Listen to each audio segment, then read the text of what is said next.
Will the House please come to order and members kindly take their seats? Good afternoon. The devotional today will be led by Representative Ashley Bartley of Fairfax. Good afternoon.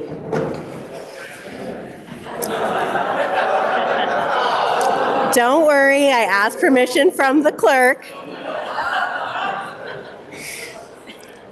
The great scorekeeper entered my name on the card. It hasn't always been easy, sometimes even hard. It was seldom that on the bench I sat. I always took my turn at bat. Didn't hit many long ones, but the average was good, and on occasion, high hard one felt the wood. I put on the glove when my turn came my way. Oh yeah, I got a bad hop now and then. Just keep showing up, you are certain to win. You'll be asked to sacrifice a time or two, but someone will be doing the same for you. It feels good to move someone along. Give it a try, you'll never go wrong. There's one comforting fact to always know. Someone will back up that occasional bad throw. Sometimes you'll need to bear down and fight. The umpire doesn't always get it just right. But it's especially nice when you are living your dream, even more fulfilling to share with the team. Well, the season's nearly over. It didn't seem long at all, and there's nothing quite as sweet as the victor song. Oh, the thrill of finishing the final race. I can hear the crowd cheering as I'm rounding the base. I can tell the throw is coming in late. Loved ones and friends greet me as I cross home plate. The scorekeeper smiles as he scratched off my name and quickly transferred it to the Hall of Fame.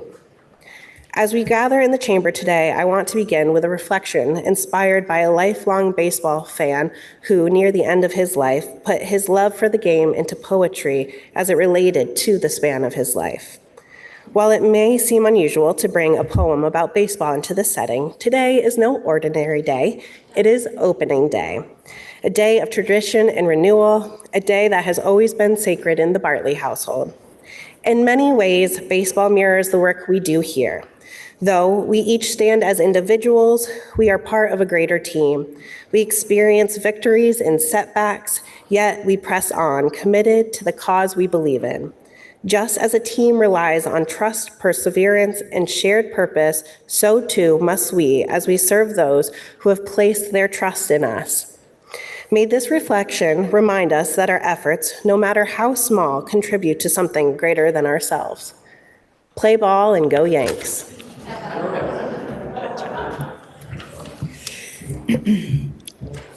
Members, we have 6 Senate bills for referral today. The first is Senate Bill 12, which is an act relating to sealing criminal history records, introduced by Senator Hashim. Please listen to the first reading of the bill. S12, an act relating to sealing criminal history records. Now the bill has been read the first time and is referred to the Committee on Judiciary. Next is Senate Bill 36, which is an act relating to the Medicaid payment model for residential substance use disorder treatment services. Introduced by Senator Lyons Gulick. Please listen to the first reading of the bill. S36, an act relating to the Medicaid payment model for residential substance use disorder treatment services. Now the bill has been read the first time and is referred to the Committee on Human Services. Next is House Bill 53, which is an act relating to certification of community-based perinatal doulas and Medicaid coverage for doula services. Introduced by Senator Gulick and others. Please listen to the first reading of the bill. S53, an act relating to certification of community-based perinatal doulas and Medicaid coverage for doula services. Now the bill has been read the first time and is referred to the Committee on Health Care. Next is Senate Bill 56, which is an act relating to creating an Office of New Americans, introduced by Senator Gulick and others. Please listen to the first reading of the bill. S56, an act relating to creating an Office of New Americans. Now the bill has been read the first time and is referred to the Committee on Government Operations and Military Affairs.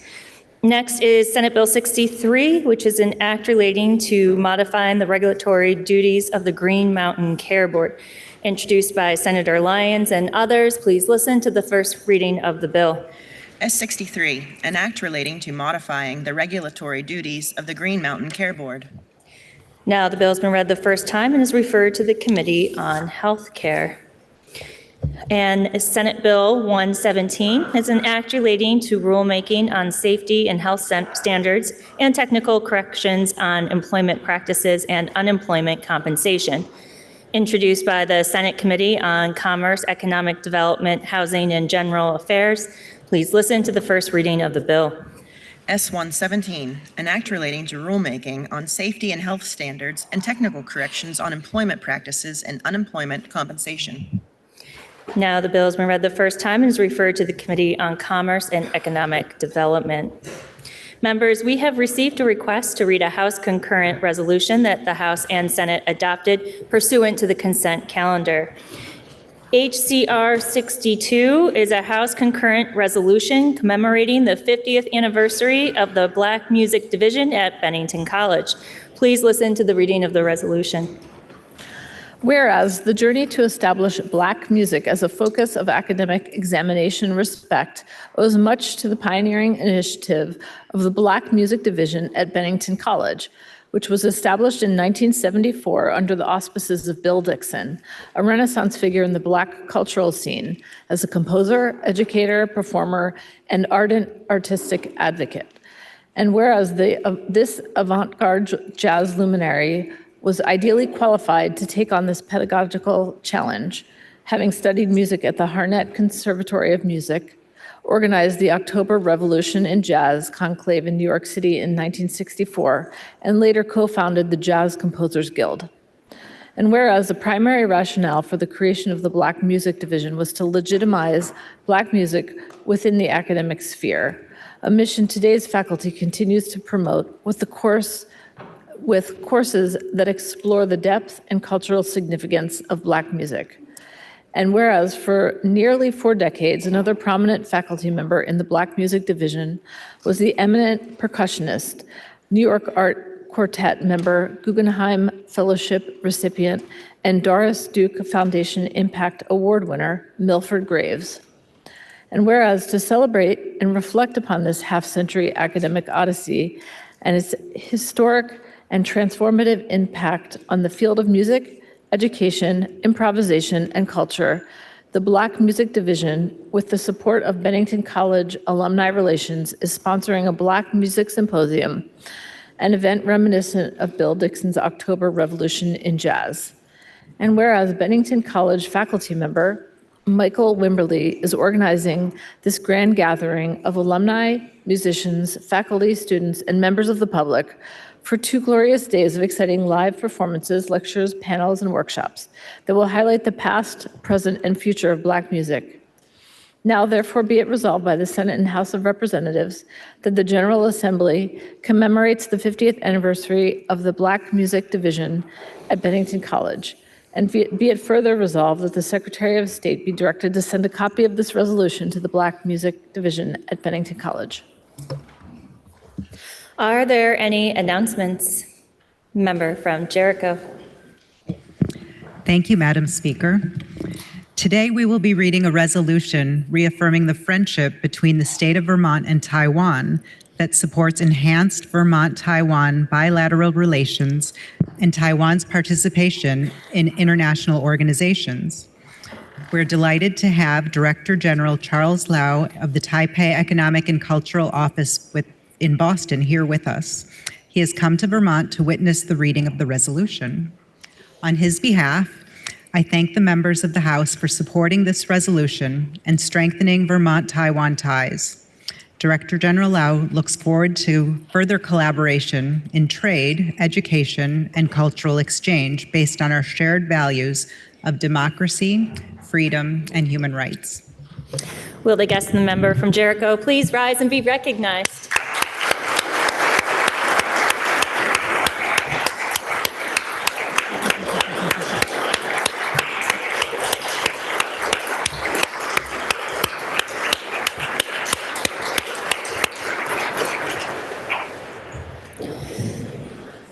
Are there any further announcements? Member from Bristol. I want to thank the body, Madam Speaker, for the wonderful birthday greetings yesterday. And I got one in particular from an individual named Michael. And I've asked several Michaels and can't figure out which Michael it is. So if you please find time to confess to me, I would appreciate that so I can thank you.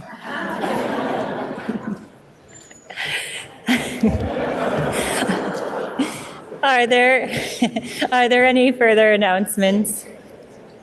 Seeing none. Orders of the day.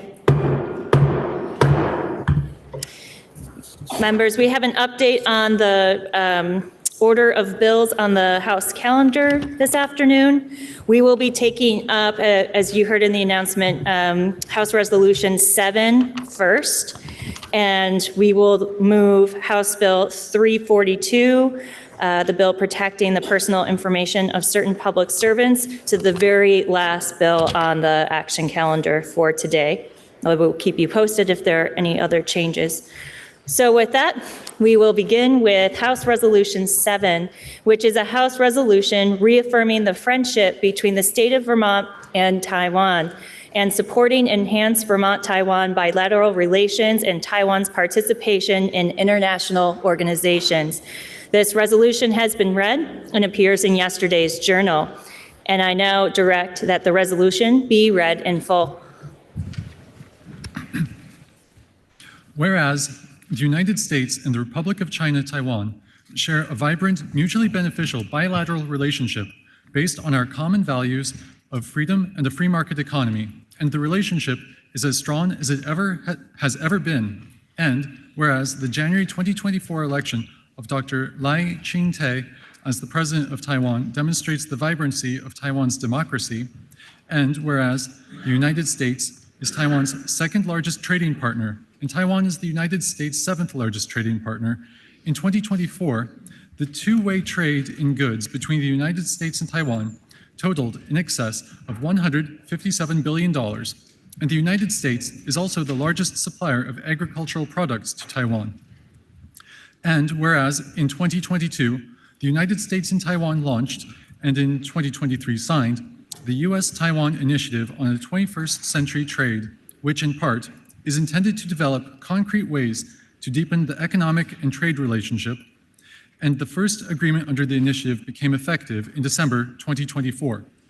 And whereas Taiwan is the second largest export destination for Vermont goods worth approximately $254 million, and Vermont imported an estimated $55.3 million in goods from Taiwan, and whereas the government of Taiwan has expressed a desire to reach an avoidance of double taxation agreement with the United States, which could increase Vermont's exports to Taiwan, bilateral investment, and jobs in Vermont, and whereas Vermont and Taiwan have enjoyed a long history of productive bilateral relations, including entering into a driver's license reciprocity agreement in 2020, and the government of Taiwan desires to establish a memorandum of understanding with the state of Vermont to further increase educational exchanges and cooperation.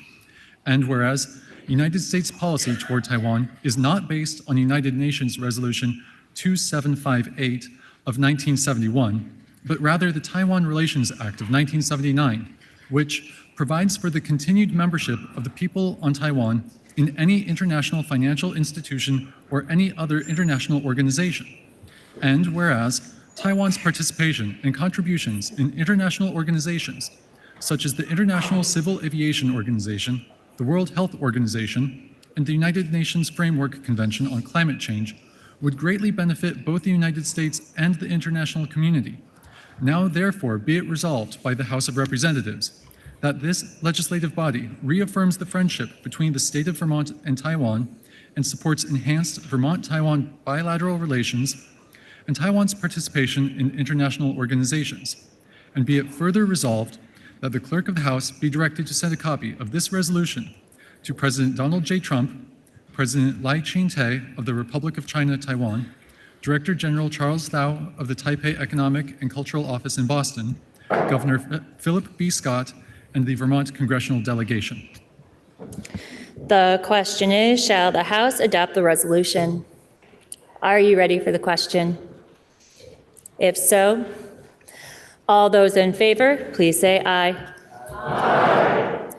All those opposed, please say nay. The ayes appear to have it. The ayes do have it, and the resolution is adopted.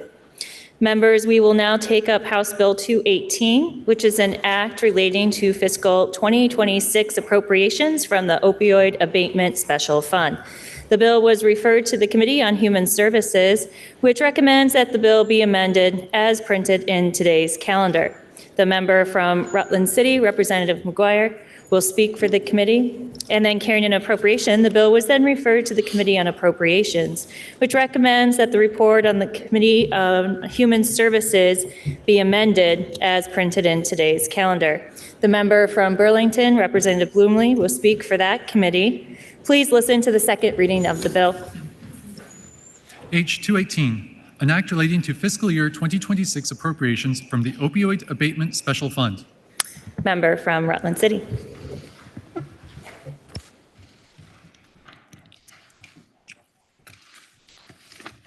Madam Speaker, I am but a simple man.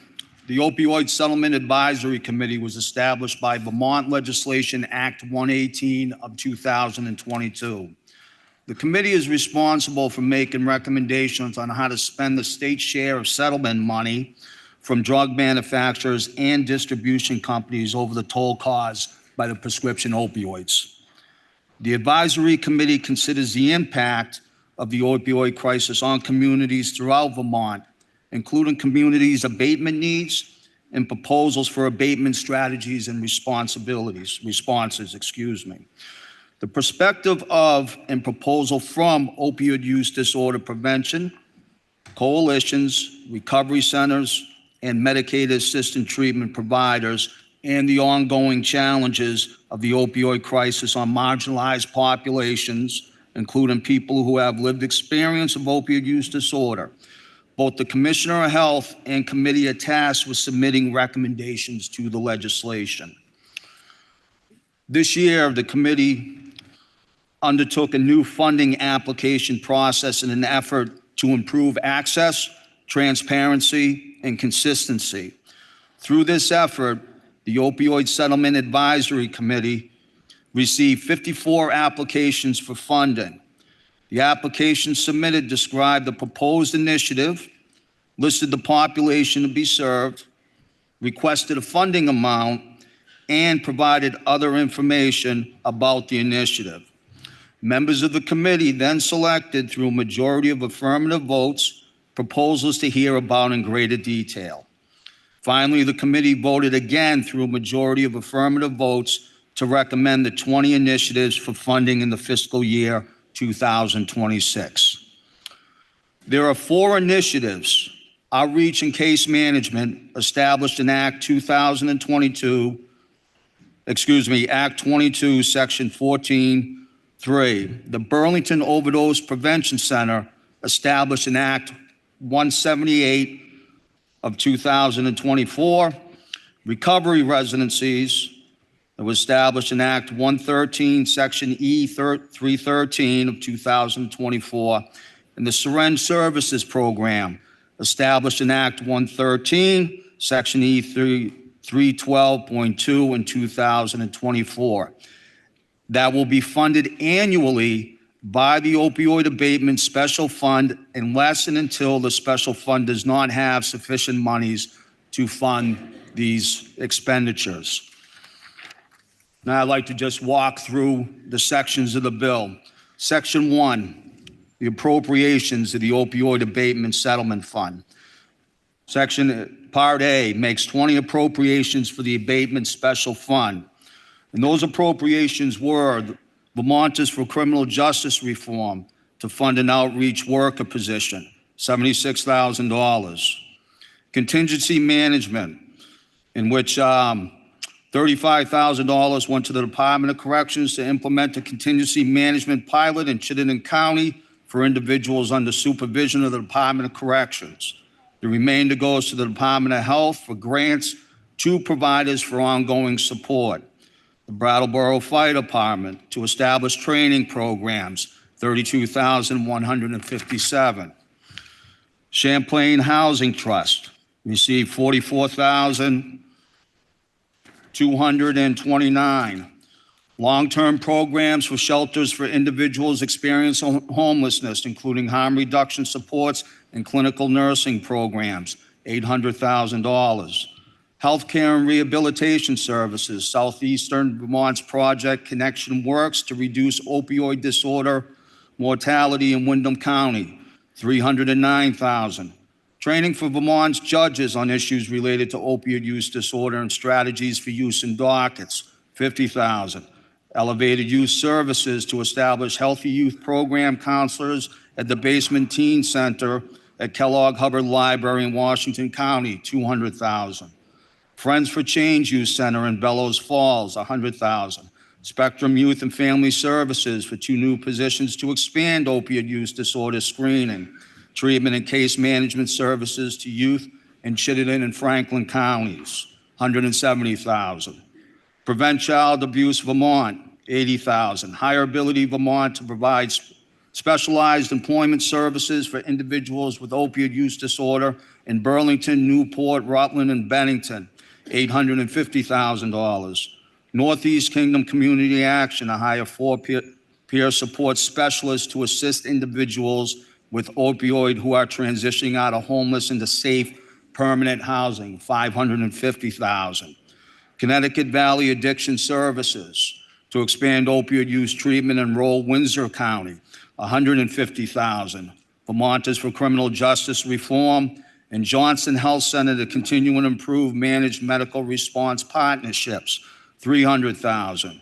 Treatment Associations of Washington County Mental Health to hire an embedded recovery coach, $30,000.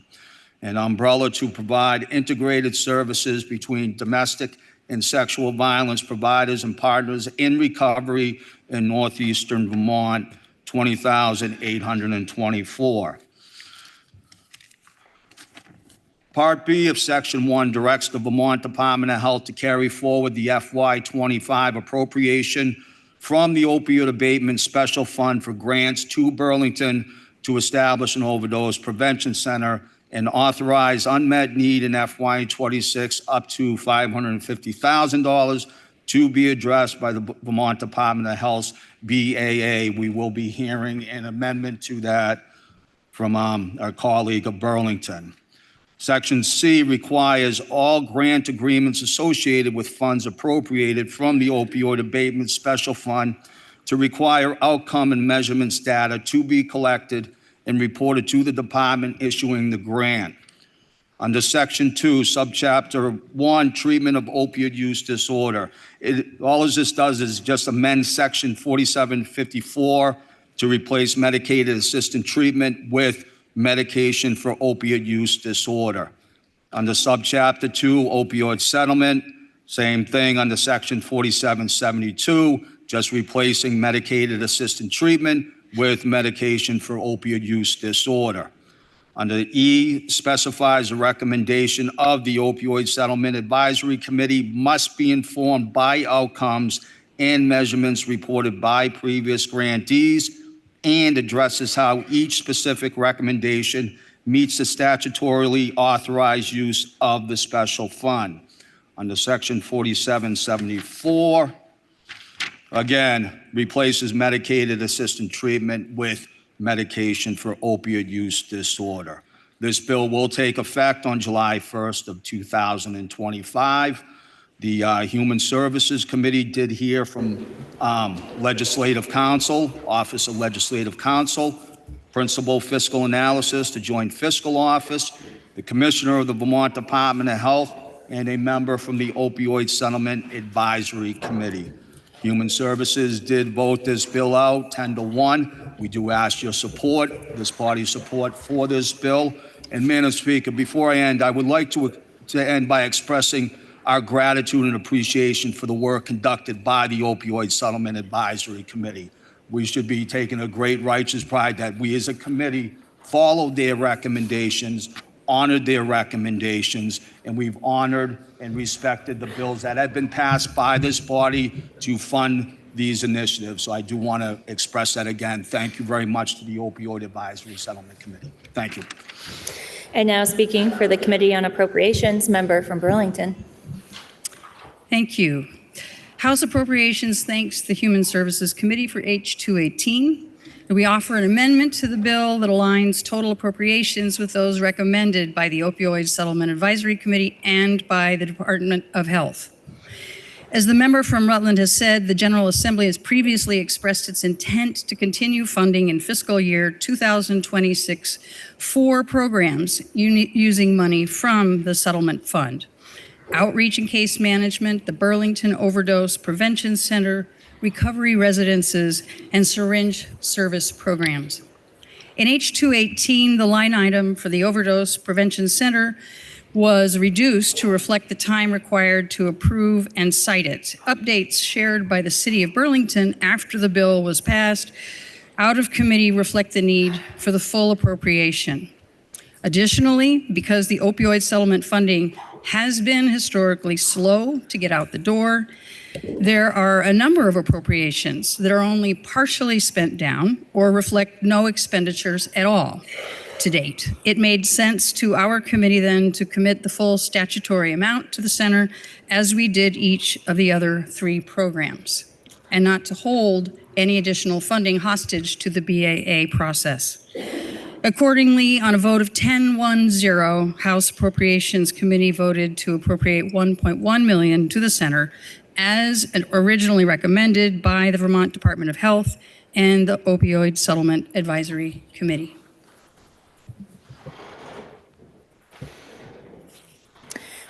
Member from Rutland City.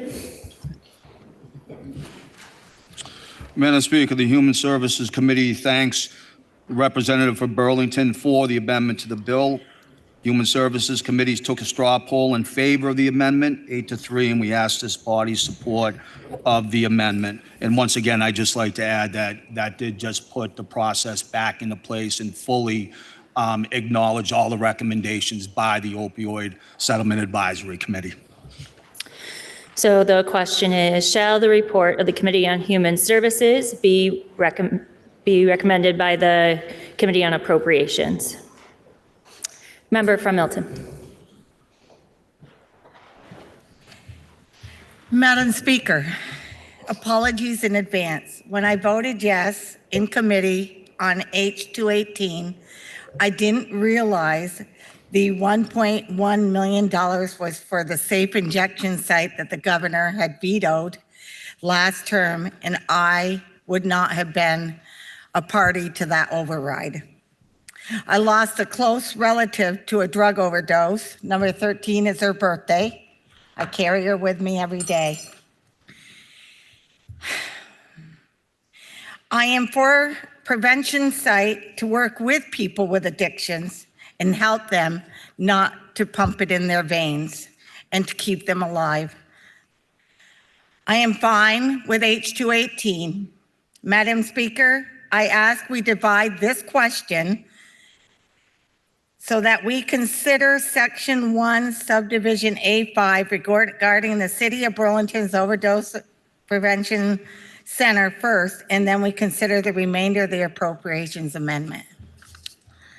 The member from Milton asked that we divide the question to consider Section 1, Sub A5 regarding the award of grants to the City of Burlington for an overdose prevention center, and that we thereafter consider the remainder of the appropriations amendment. This is a divisible request. So, members, the first question is, shall the report of the Committee on Human Services be amended as recommended by the Committee on Appropriations in Section 1, Sub A5 for the appropriations report? Are you ready for the question? Can I ask for a roll call? The member from Milton asked that when the vote is taken, it be taken by roll. Is the member sustained? The member is sustained. When the vote is taken, it will be taken by roll.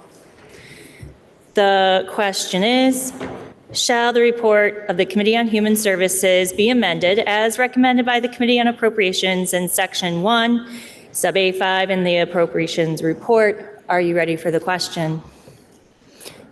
If so, will the clerk please call the roll? Arsenault of Williston. 2 minutes.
Will the House please come to order and members kindly take their seats?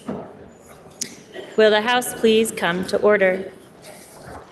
I would like to remind members that we are in the middle of a roll call vote. Members and guests are prohibited from using computers, phones, or any type of an electronic device. Please refrain from the passing of notes and conversation during a roll call. And when the clerk calls your name, please answer in a loud and clear voice so the clerk can accurately record your votes. The question is, shall the report of the Committee on Human Services be amended as recommended by the Committee on Appropriations in Section 1, Sub A, regarding the award of grants to the City of Burlington for an overdose prevention center, portion of the appropriations report? So to be clear, voting yes keeps this language in, voting no takes it out. Will the clerk please continue to call the roll? Colchester. Bailey of Hyde Park. Bartholomew of Heartland. Yes. Bartley of Fairfax. No. Rebecca of Winooski. Yes. Byrong of Virgins. Yes. Bishop of Colchester. Yes. Black of Essex. Yes. Bloomley of Burlington. Yes. Boslin of Westminster. Yes. Bosch of Clarendon. No. Bootenberry City. No. Boyden of Cambridge. Yes. Brady of Williston. Brannigan of Georgia.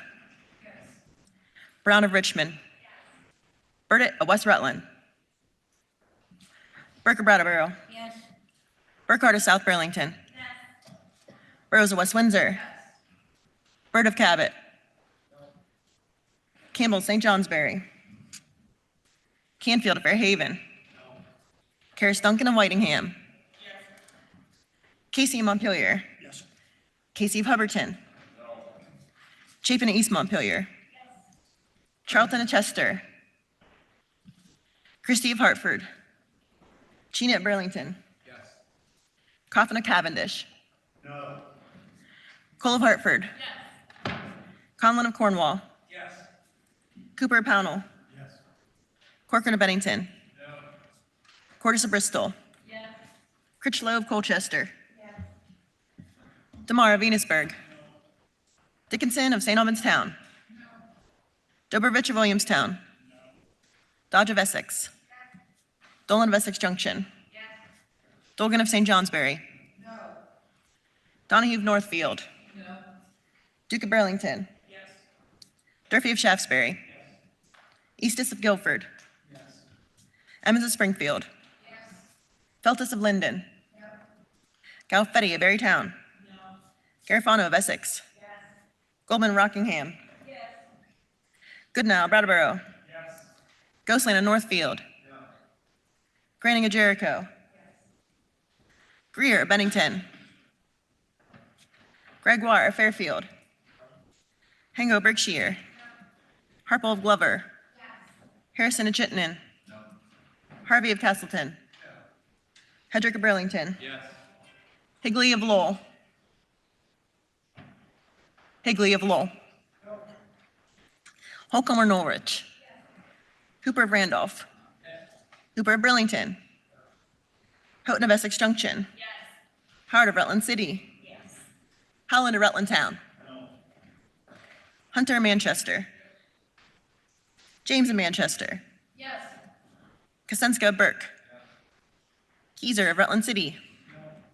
Kimball of Woodstock. Yes. Kleppner of Burlington. Kornheiser, Brattleboro. Yes. Krasnow, South Burlington. Yes. Labor, Morgan. No. Lally of Shelburne. Yes. Lalone of South Burlington. Yes. Lamont of Morristown. Yes. LaRush of Franklin. No. Lipsky of Stowe. No. Logan of Burlington. Yes. Long of Newfane. Yes. Luna of St. Albans City. No. McGuire of Rutland City. Millay of Pittsford. Marcotte of Coventry. Maslin and Thetford. Yes. McCann of Montpelier. Yes. McCoy of Pulteney. No. McFawn of Berrytown. No. McGill of Bridport. Yes. Mickless of Milton. No. Mahali of Callis. Yes. Minier of South Burlington. Yes. Morgan L. of Milton. Morgan M. of Milton. Morris of Springfield. Morrissey of Bennington. Mora of Weston. Rowicki of Putney. Nelson of Derby. Nielsen of Brandon. Nigro of Bennington. North of Ferrisburg. Noyes of Wolcott. Nugent of South Burlington. O'Brien of Tunbridge. Odie Burlington.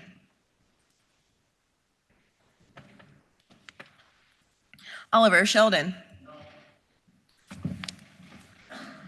Olson of Starksboro. Page of Newport City. Parsons of Newberry. Pezzo of Colchester. Pincinel of Dorset. Couch of Heinsberg. Powers of Waterford. Priestley of Bradford. Pritchard of Pollitt. Quimby of Linden. Rachelson of Burlington. Sakowitz of Randolph. Shy of Middlebury. Sheldon of Middlebury. Sibilia of Dover. Southworth of Walden. Squirrel of Underhill. Steady of Milton. Stevens of Waterbury. Stone of Burlington. Supernon of Barnard. Sweeney of Shelburne. Taglavia of Corinth. Taylor of Milton. Tomlinson of Winooski. Toof of St. Albans Town. Torrey Moortown. Walker of Swanton. Waz of Zachaberry City. Waters Evans of Charlotte. Wells of Brownington. White of Waitsfield. White of Bethel. Winter of Ludlow. Wood of Waterbury. Yakavoni, Morristown. Austin of Colchester. Burdett of West Rutland. Campbell of St. Johnsbury. Christie of Hartford. Odie Burlington. And White of Bethel. For purpose of explanation, member from Burlington. Madam Speaker, too many Vermonters, our friends, neighbors, and relatives, have died tragically injecting alone. Safe injection sites save lives. No one has died at a safe injection site. For some, it's been a catalyst to seek treatment. Member from Burlington. You may. Odie Burlington.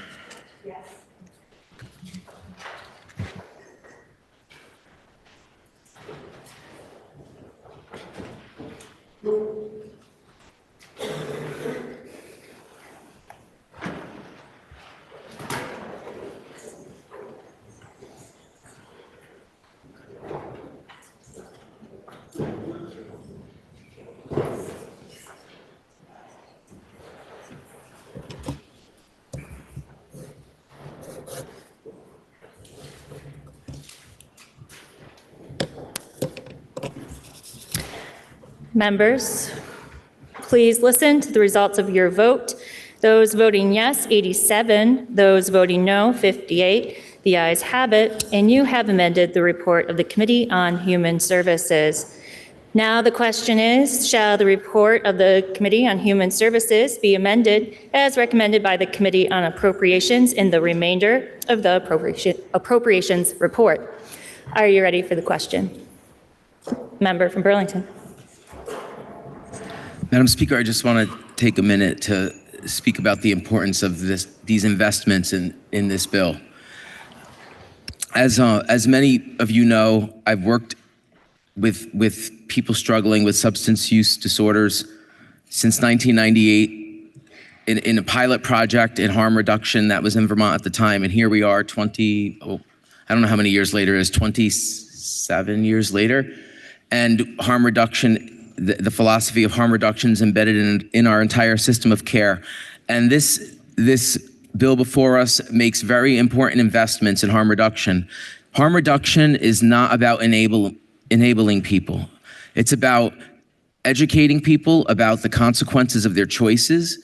It's about giving them tools to make choices that are healthier and safer and smarter, and about helping them better understand the risks that they are taking. It's about meeting a person where they're at without judgment and with love and compassion. And this bill makes investments that will take us further along in this philosophy and this approach. I want to just highlight, and I will be brief because I know there's a lot, but I feel that I need to highlight a few things in here. Most of you don't know this, but I was recently recruited by the National Conference of State Legislatures, I said it without saying it wrong, to be an opioid policy fellow. And we just started over the town meeting day break, and we needed to choose some areas to focus on. And I want to thank our Committee on Human Services because you made my homework easier. Because in this bill before us, there are 2 out of the 3 things I chose. One of those is contingency management, or motivational incentives, which is an approach, an evidence-based practice that goes back to the 50s, based in behaviorism, where you basically reward people for staying clean, and it works. And it makes me happy to see Vermont's investing more in this approach. Another thing is supportive housing. There's many investments in this bill that take us towards supportive housing, towards recovery residences, towards the community-based services that are needed to support people in their housing. And there are even some low-barrier shelter investments. And the evidence-based practice here is called Housing First. The missing piece, which I look forward to working with our committee and other partners on, is an evidence-based practice with great promise, but I think it's the people's understanding of it is going to be a barrier, which is, take a deep breath, psychedelic assisted treatment, and the possibility of Vermont forming interstate compacts with other states to research this groundbreaking approach, which is rooted in indigenous knowledge. So I just wanted to express my thanks to the committee for making my homework easier. I look forward to working with our committee and with the Agency of Human Services on seeing how we can be an example for the nation on how to address this crisis, which is beyond opioids at this point. It's a polysubstance pandemic. Thank you. The question is, shall the report of the Committee on Human Services be amended as recommended by the Committee on Appropriations in the remainder of the Appropriations report? Are you ready for the question? If so, all those in favor, please say aye. Aye. All those opposed, please say nay. Nay. The ayes appear to have it. The ayes do have it, and you have further amended the report of the Committee on Human Services. Now the question is, shall the bill be amended as recommended by the Committee on Human Services as amended? Are you ready for that question? If so, all those in favor, please say aye. Aye. All those opposed, please say nay. Nay. The ayes appear to have it. The ayes do have it, and you have amended the bill. Now the question is, shall the bill be read a 3rd time? Are you ready for that question? If so, all those in favor, please say aye. Aye. All those opposed, please say nay. The ayes appear to have it. The ayes do have it, and 3rd reading is ordered. Next is House Bill 17, which is an act relating to approval of the adoption of the charter of the town of Morristown. Please listen to the 3rd reading of the bill. H17, an act relating to approval of the adoption of the charter of the town of Morristown. The question is, shall the bill pass? Are you ready for the question? If so, all those in favor, please say aye. Aye. All those opposed, please say nay.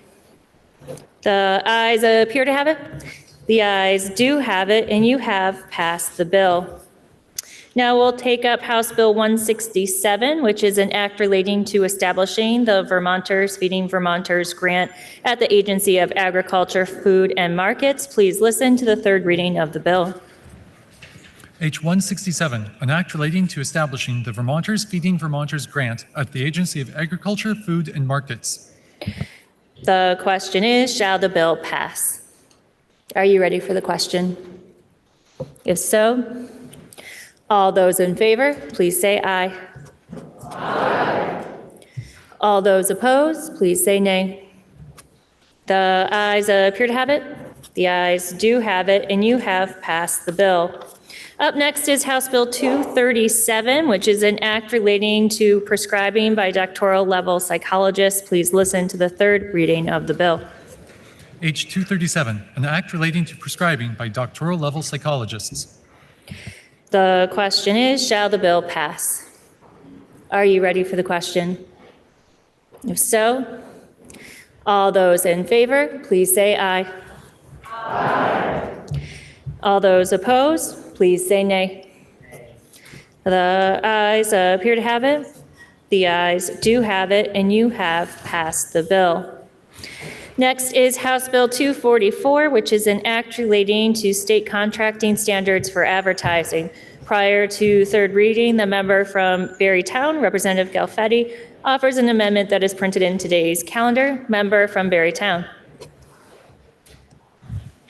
Madam Speaker, I would like to thank the committee for taking the time to review this amendment. I believe the bill is a good starting point. The intent of this amendment is to make sure that our smallest media outlets receive a proportional share of the advertisement dollars that are spent in the state. The smallest outlets are struggling the most, and we need to make sure that they have the resources they need to compete against larger entities. Protecting homegrown media is of the utmost importance. Hopefully, my introduction of the amendment will keep the conversation going on how we can direct money to the small outlets. And at this time, I would like to ask leave of the House to withdraw this amendment. Absent objection, leave is granted. Please listen to the third reading of the bill. H 244, an act relating to state contracting standards for advertising. The question is, shall the bill pass? Are you ready for the question? If so, all those in favor, please say aye. Aye. All those opposed, please say nay. The ayes appear to have it. The ayes do have it, and you have passed the bill. Members, now we're going to turn to House Bill 397, which is an act relating to miscellaneous amendments to the statutes governing emergency management and flood response. Members, we are going to take a very brief recess so the committee can gather in the will of the House to take one final straw vote. So with that, the House will stand in recess for about 5 minutes.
Will the House please come to order and members kindly take their seats?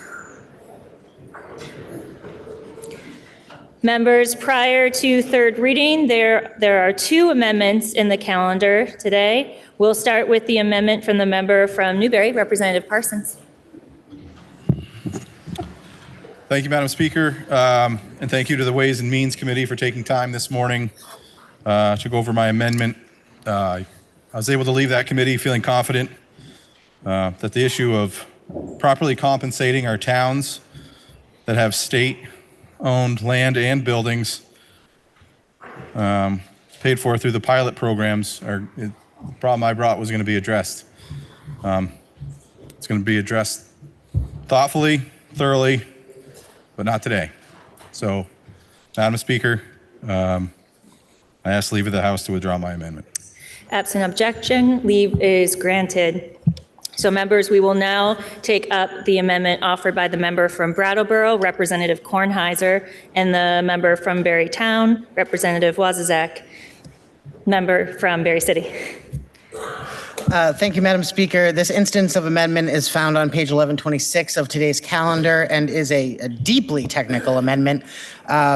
In consultation with Legislative Counsel, we discovered that there were 4 municipalities, Burlington, Williston, Middlebury, and Montpelier, which had enshrined, in order to be consistent with statute, that had enshrined the 70-30 revenue share in their charter when they approved a local options tax. And the intention of the Ways and Means Committee was to allow all municipalities who are taking advantage of local options tax to fall under that 75-25 formula as proposed in H 397. So it's one instance of amendment. Section 14 at the very beginning relates to the city of Burlington. Section 14A speaks to Montpelier. Section 14B speaks to Middlebury. And Section 14C speaks to Williston. And it just refers back all of those charters to Section 24 VSA subsection 138, which is the statute governing the local options tax. And we straw polled this at 11:00. Member from Virgins. Thank you, Madam Speaker. Your Committee on Government Operations and Military Affairs heard from the member from Ways and Means, and we found the amendment favorable on a straw vote of 11:00. So the question is, shall the bill be amended as offered by the member from Brattleboro and the member from Barry City? Are you ready for the question? If so, all those in favor, please say aye. Aye. All those opposed, please say nay. The ayes appear to have it. The ayes do have it, and you have amended the bill. Now the member from Virgins, Representative Byrong, offers an amendment to the bill that the first assistant clerk emailed to members at 12:51 today. This amendment is also posted on the House Overview webpage, and paper copies are available at the main table. Member from Virgins. Thank you, Madam Speaker. This instance of amendment is taking Section 7 from session law and moving it to 20 VSA 50 to Section 52 and codifying it. And simply put, it puts the Section 7 language of the bill permanently into statute. The vote from your Committee on Government Operations and Military Affairs was 11:00, and we ask for the body's support. The question is, shall the bill be amended as offered by the member from Virgins? Are you ready for the question? If so, all those in favor, please say aye. Aye. All those opposed, please say nay. The ayes appear to have it. The ayes do have it, and you have amended the bill. Now the member from Waterbury, Representative Wood, offers an amendment to the bill that the first assistant clerk emailed to members at 1:09 today. This amendment is also posted on the House Overview webpage, and paper copies are available at the main table. Member from Waterbury. Thank you, Madam Speaker. I'd like to thank the House General Committee for reviewing this amendment with me earlier today. And it is in reference to the part of the bill that talks about planning for future events and particularly around the area about vulnerable populations, including older Vermonters and individuals with disabilities. And that language remains the same. The only language that has changed is to include developed in collaboration with the Agency of Human Services. And thank you. Member from Vergennes. Thank you, Madam Speaker. I want to thank the member from Waterbury for presenting this yesterday after a brief exchange on the floor. The committee, your Committee on Government Operations and Military Affairs, voted favorably on a straw poll of 11-0-0 to accept the language. We ask for the body's support. So the question is, shall the bill be amended as offered by the member from Waterbury? Are you ready for the question? If so, all those in favor, please say aye. Aye. All those opposed, please say nay. The ayes appear to have it. The ayes do have it, and you have amended the bill. Please listen to the third reading of the bill.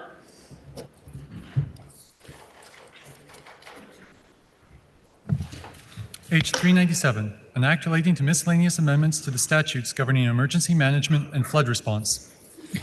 The question is, shall the bill pass? Are you ready for the question? Member from Dover. Madam Speaker, may I interrogate the presenter of the Ways and Means Amendment? Member from Berry City.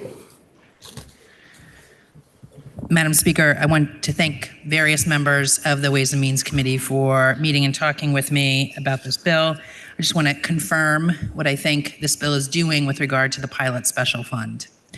As I noted, all of my communities contribute to that. I believe that this bill is adding an additional use into statute from the Pilot Fund. Is that correct, Madam Speaker? Yes, Madam Speaker, that is correct. And I believe that it is changing the percentage that communities that have the local option tax are able to retain from 70 to 75%. Is that correct? Correct, Madam Speaker. Madam Speaker, is there anything else that we are doing in this bill with the Pilot Special Fund? Madam Speaker, we are approving $550,000 a year to be used for the Municipal Grand List Stabilization Program from the Pilot Special Fund. So, Madam Speaker, there's an appropriation that is in this bill. I went through this bill last night, spent some time in study hall trying to make sure I understood, and it was not clear to me that there was an appropriation in this bill. Excuse me, no, Madam Speaker, the appropriation is not in this bill. An appropriation will be presented in the FY26 budget bill. Okay, so I believe with all the amendments that have happened, Madam Speaker, that the two items that we just talked about are the only things that are happening here. There is no appropriation, that was stripped. Is that right, Madam Speaker? Correct, yes, Madam Speaker. Okay, thank you, Madam Speaker.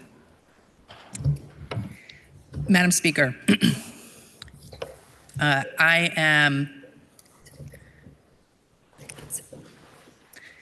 Madam Speaker, I believe the interrogation has been concluded. Thank you, Madam Speaker.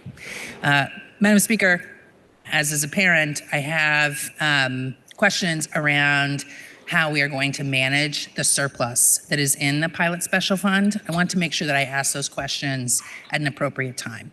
So I understand this bill is only doing a few things. We also have money that is being appropriated in the budget bill. And it would be my inclination to interrogate the chair of Ways and Means. I don't know if this is the appropriate time. The member from Brattleboro is interrogated if she so chooses. Okay. Madam Speaker, it's my understanding that right now we have $10 million of surplus in the Pilot Special Fund, and we have additional towns that have now voted to implement the local option tax, and that special fund surplus is is projected to grow by an additional $4 million next year. So I'd like some sense for my communities, as I said yesterday, to explain to my communities how that overpayment that has happened will be rectified. I know that one thing we have done is reduce the amount that the state is retaining, but that surplus is projected to still grow. And so I'd like to understand what the box is around that surplus right now, and what the policy decisions are that we're making about the use of that. Madam Speaker, this is only the second year that we have been able to fully fund pilot payments out of the pilot special fund. And so the surplus is quite recent. And we do anticipate with these changes in the distribution between the state and towns, the growth in the surplus will be slowing considerably going into the future. However, we want to be very cautious in navigating that surplus over these few years to ensure that we can make due on our existing obligation to pilot payments to municipalities. And as you might have heard, Madam Speaker, there are also concerns regarding how the pilot payments are even calculated. So over the next few years, and there is a interesting JFO brief on the issue of the pilot special fund, if you would like to dive deeper into that. Over the next few years, we anticipate that we are going to look a little deeper, maybe even this session if we have time, look a little deeper on how pilot funds, pilot payments are made to municipalities, as well as begin a conversation on the surplus. But we want to be cautious for the next year or two to ensure we can make due on this existing obligation, especially considering some of the financial instabilities we might be seeing with regards to the sales tax. Madam Speaker, I am really happy to hear about that caution. I think that's wise, particularly in the environment that we're in federally. Nonetheless, in the spirit of transparency and public accountability, what can I tell my communities about how decisions will be made regarding these surpluses? So I've heard intent. Is there anything legal that I can tell my communities? Madam Speaker, our primary priority is making due on our existing obligations with regard to pilot payments. And we have a bill on our wall right now regarding what to do with the existing surplus. That is one possible instrument to be used to legally, I think, meet some of the needs that your community is particularly involved in. Thank you, Madam Speaker. Madam Speaker, I appreciate the thoughtfulness here. I may also ask folks to bear with me when we have the budget bill to just examine how many ways we are expending funds from the pilot fund this year. Thank you. The question is, shall the bill pass? Are you ready for the question? If so, all those in favor, please say aye. Aye. All those opposed, please say nay. The ayes appear to have it. The ayes do have it, and you have passed the bill. Next is House Bill 472, which is an act relating to professions and occupations regulated by the Office of Professional Regulation. Please listen to the third reading of the bill. H 472, an act relating to professions and occupations regulated by the Office of Professional Regulation. The question is, shall the bill pass? Are you ready for the question? If so, all those in favor, please say aye. Aye. All those opposed, please say nay. The ayes appear to have it. The ayes do have it, and you have passed the bill. Now we'll turn to House Bill 479, which is an act relating to housing. Please listen to the third reading of the bill. H479, an act relating to housing. The question is, shall the bill pass? Are you ready for the question? Member from Berry City. Madam Speaker, this morning your Ways and Means Committee conducted a straw poll on the appropriations amendment to H479 and reported as favorable 10-1-0. The question is, shall the bill pass? Are you ready for the question?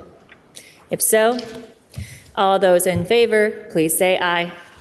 Aye. All those opposed, please say nay. The ayes appear to have it. The ayes do have it, and you have passed the bill. Next is House Bill 488, which is an act relating to the fiscal year 2026 transportation program and miscellaneous changes to laws related to transportation. Please listen to the third reading of the bill. H488, an act relating to the fiscal year 2026 transportation program and miscellaneous changes to laws related to transportation.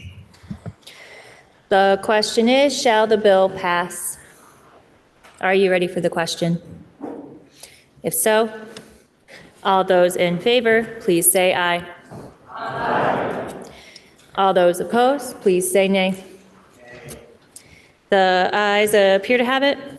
The ayes do have it, and you have passed the bill. Up next is House Bill 491, which is an act relating to setting the homestead property tax yields and non-homestead property tax rate. The bill was introduced by the Committee on Ways and Means. The member from Woodstock, Representative Kimball, will speak for the committee. Please listen to the second reading of the bill. H491, an act relating to setting the homestead property tax yields and the non-homestead property tax rate. Member from Woodstock. Thank you, Madam Speaker. Madam Speaker, H491 is the annual yield bill, which sets the statewide education property tax rates for fiscal year 2026. The bill does three main things. It sets the property dollar equivalent yield at $8,596, the income dollar equivalent yield at $12,172, and the non-homestead property tax rate at $1.703 per $100 of equalized education property value. The bill is posted to the House Ways and Means Committee page and can be found easily by searching H491 on the legislative website. Members can also view the fiscal note on the website by clicking the Fiscal Information tab connected to the bill. That fiscal note includes the Education Outlook, a summary of the estimated FY 2026 education fund compared to the current fiscal year. So why are we doing this? Since the Education Fund was established in 1997, the legislature has adjusted the tax rate every year to adjust the amount to be raised by property taxes to fund K-12 education.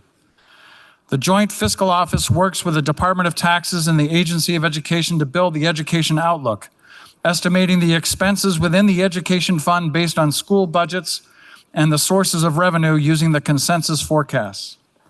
For fiscal year 2026, the appropriations within the Ed Fund are $2,432 million, a 5.2% increase over the current fiscal year 2025 budget. On the revenue side, the Ed Fund receives approximately 33% of its funding from non-property tax sources, including the 100% of the sales and use tax, 33% of the purchase and use tax, 25% of the meals and rooms tax, all of the lottery transfer, and the Medicaid transfer.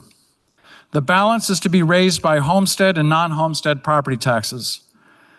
Madam Speaker, this bill proposes to lower property taxes from the initially projected increase of 5.9% in the December 1 letter from the Commissioner of Taxes to a 1.1% increase. Our constituents, working Vermonters, and small business owners have told us individually and collectively that their property taxes are too high.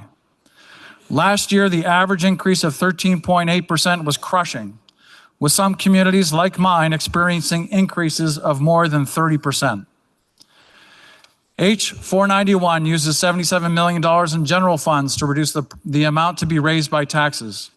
It also uses the unallocated reserve from previous year's education funds of $41 million, which over the past 20 years has been a common practice, though not in every year. So we raise in this bill non-homestead property taxes $908 million and homestead property taxes a net amount of $609 million. H 491 maintains the 5% reserve of $55 million in the education fund. We recognize the moment that we are in. This bill reflects the current state of K through 12 public education system in Vermont, not the education transformation we have been working on in this legislative session. Proposals to change the governance, delivery, and funding of public education are separate from this and will be introduced to this body in the days ahead. School districts have made very difficult decisions in building their budgets this year, many reducing staff and trimming expenses, carefully weighing the impact on students. We know it is not easy or popular work.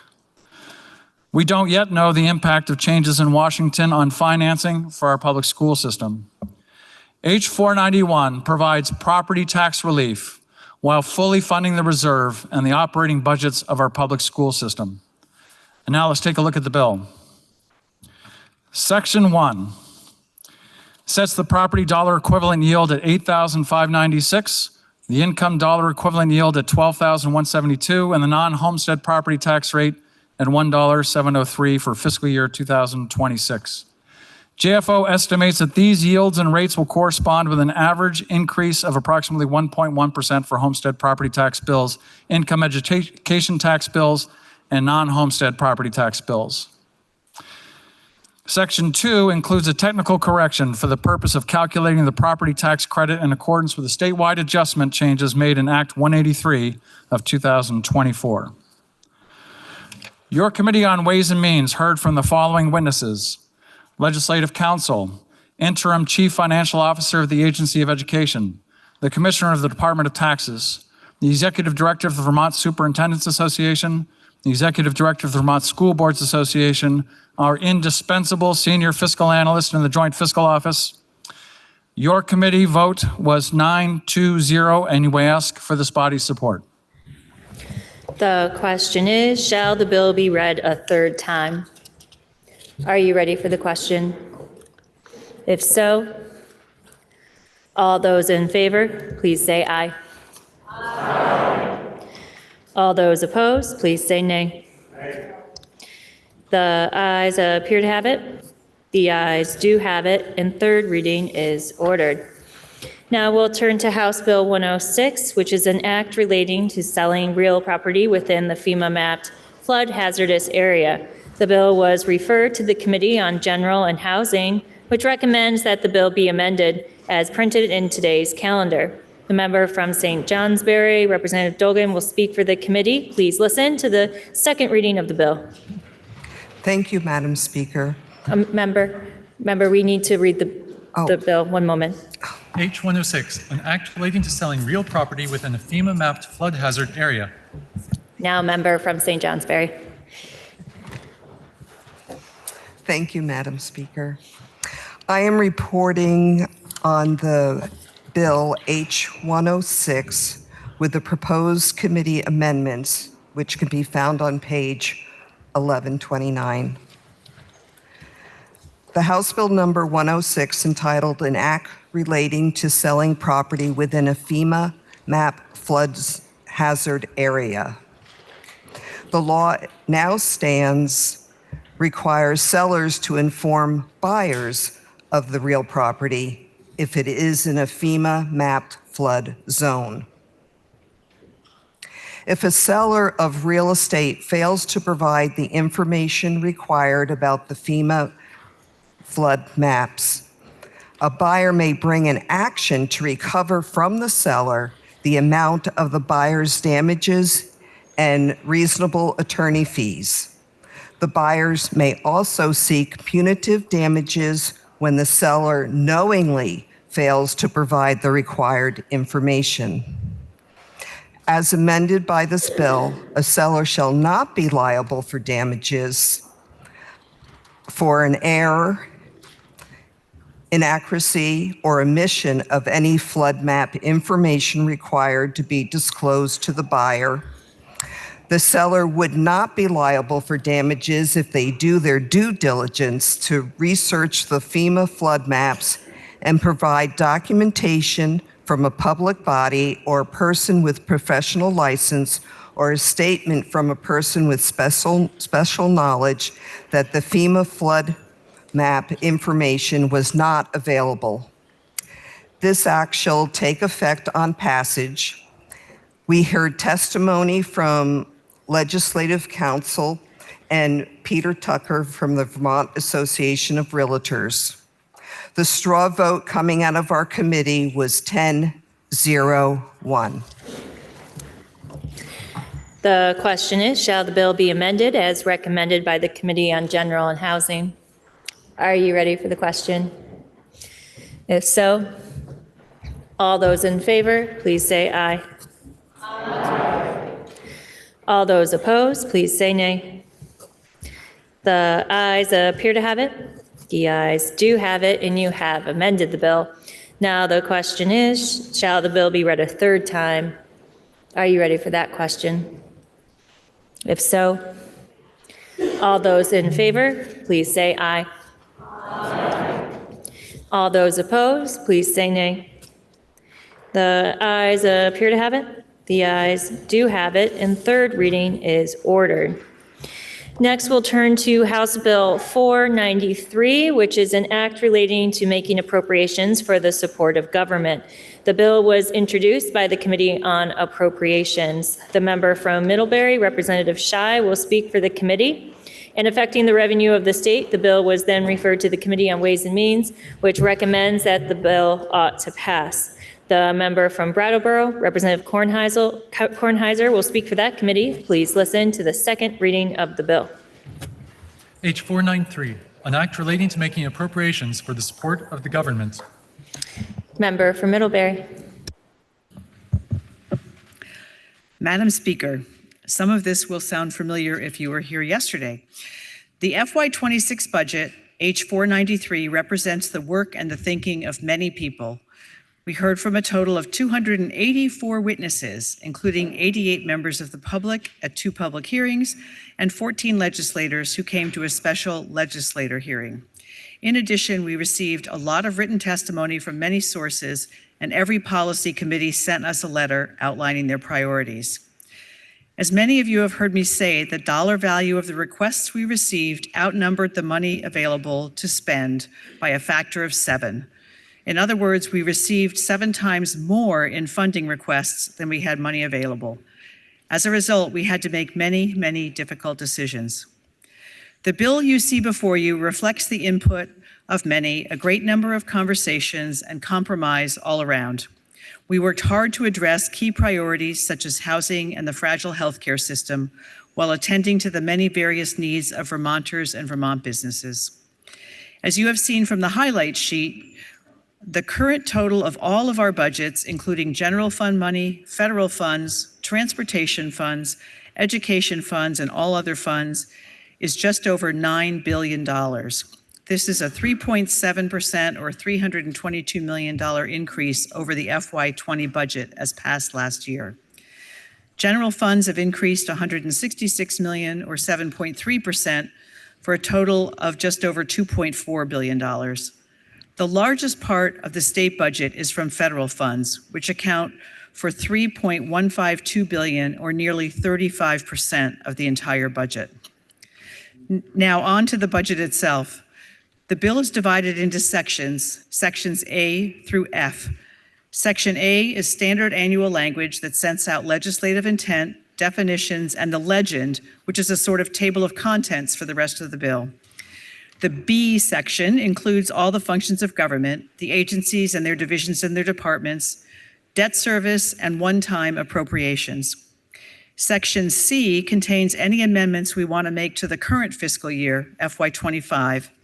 Section D contains fund allocations, transfers, reversions, and money being reserved for the upcoming fiscal year.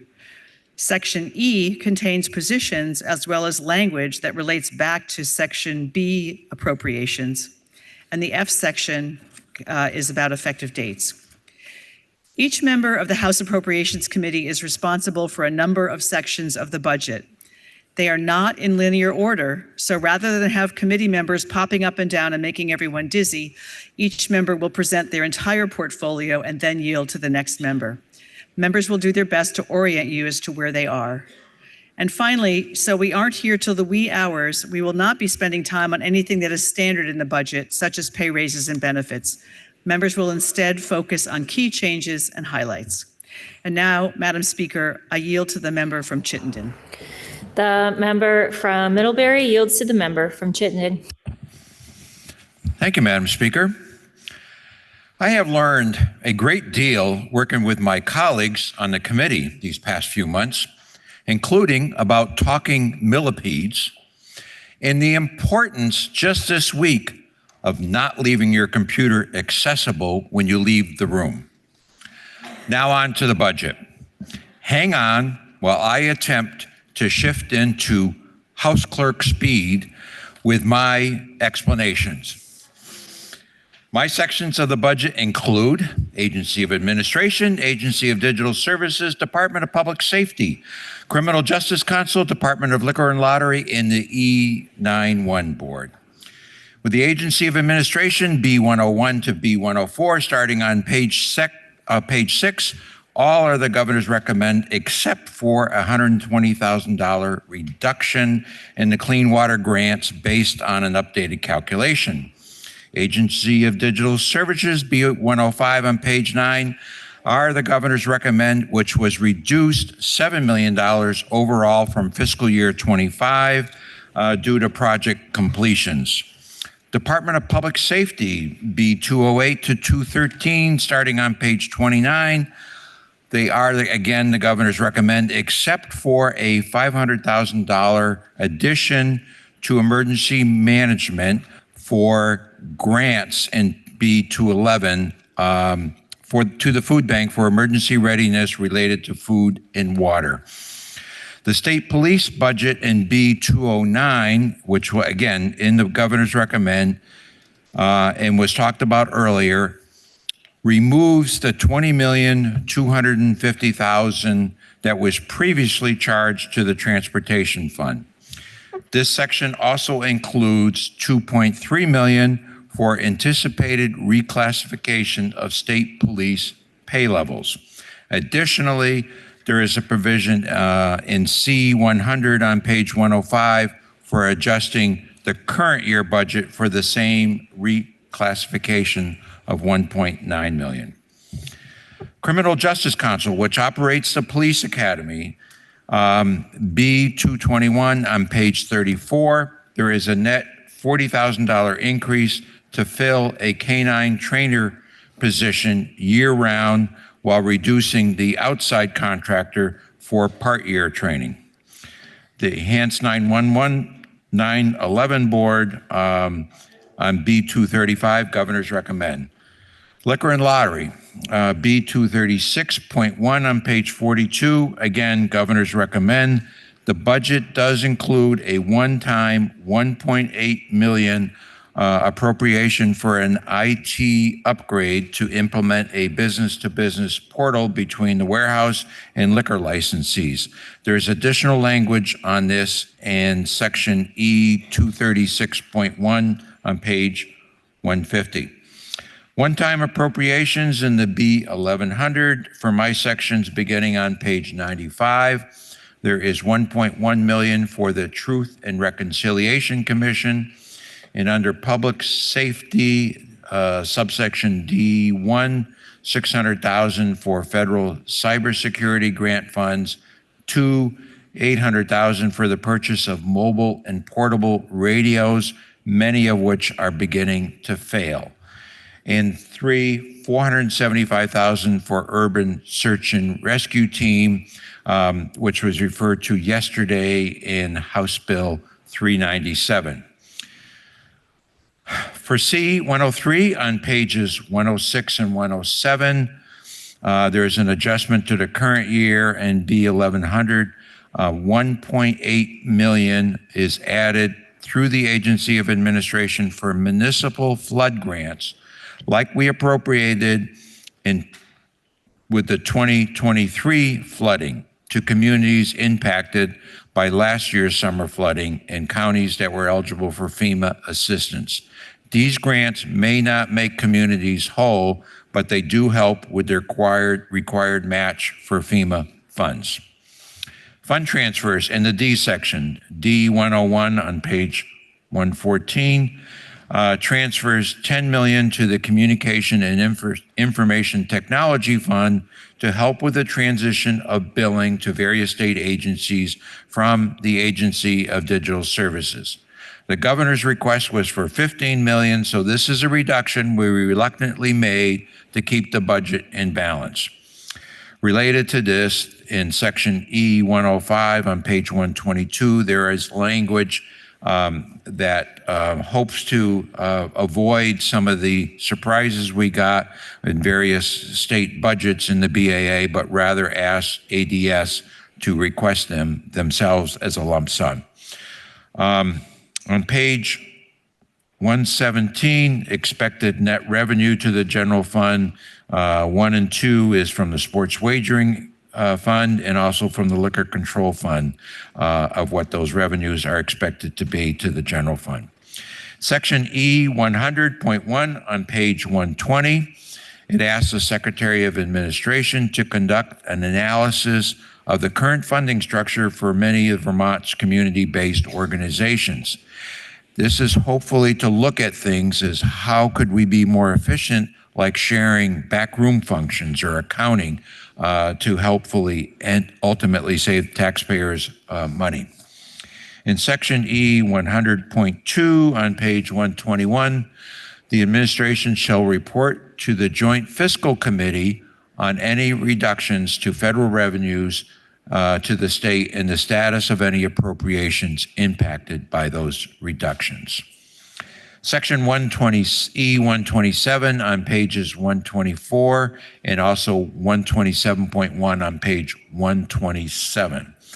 Additionally, this is under current law. If state revenues are reduced overall by 1% or more from our forecast, the administration now can propose a plan to address those revenue shortfalls to the Joint Fiscal Committee when the General Assembly is not in session. JFC can accept or reject that plan or recommend to the Emergency Board that they act in powers that they have, such as moving funds out of the state's reserve. The E-Board is made up of the governor and the 4 money chairs. This section was further amended to require a plan if overall federal funds were reduced by 1% or more from the forecasted amount. That threshold today would be about $32 million. We receive close to $3.2 billion in federal funds. And it also allows the E-Board to unreserve up to 10% of the state's general fund balance reserve fund, also referred to as the rainy day fund. There is currently about $98 million in this fund, so 10% would be just under $10 million. Obviously, further changes would have to require action by the entire General Assembly. Section 208 and E208 and E212, public safety, pages 148-49, standard language from previous budgets. E209 on the state police reverts the annual appropriation of state police vehicles that were previously paid for by the Transportation Fund back to the general fund at $2.1 million. I'm sure you have found my sections very stimulating, and at this time, Madam Speaker, I would like now to yield to the member from Franklin. The member from Chittenden yields to the member from Franklin.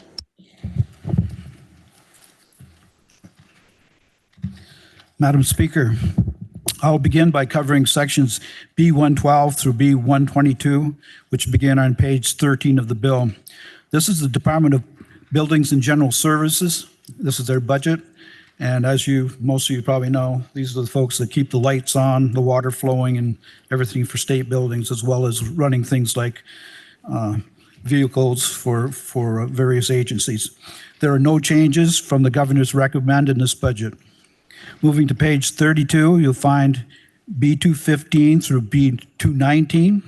This is the military budget, including administration, air service, Army building maintenance, and Veterans Affairs. Among these sections, there's only one change from the governor's recommend, and that's in B215, which is grants. Grants were reduced by $100,000 to $3,173,095. This is still $20,000 above the grant level from FY25. Moving to page 63, find B342. This is the Veterans Home budget, the Vermont Veterans Home. There are no changes in this budget from the governor's recommend. Moving to B344 on page 64, you will find the Retired Senior Volunteer Program. Again, there's no change from the governor's recommend. Moving to sections B808 through 810, beginning on the bottom of page 83.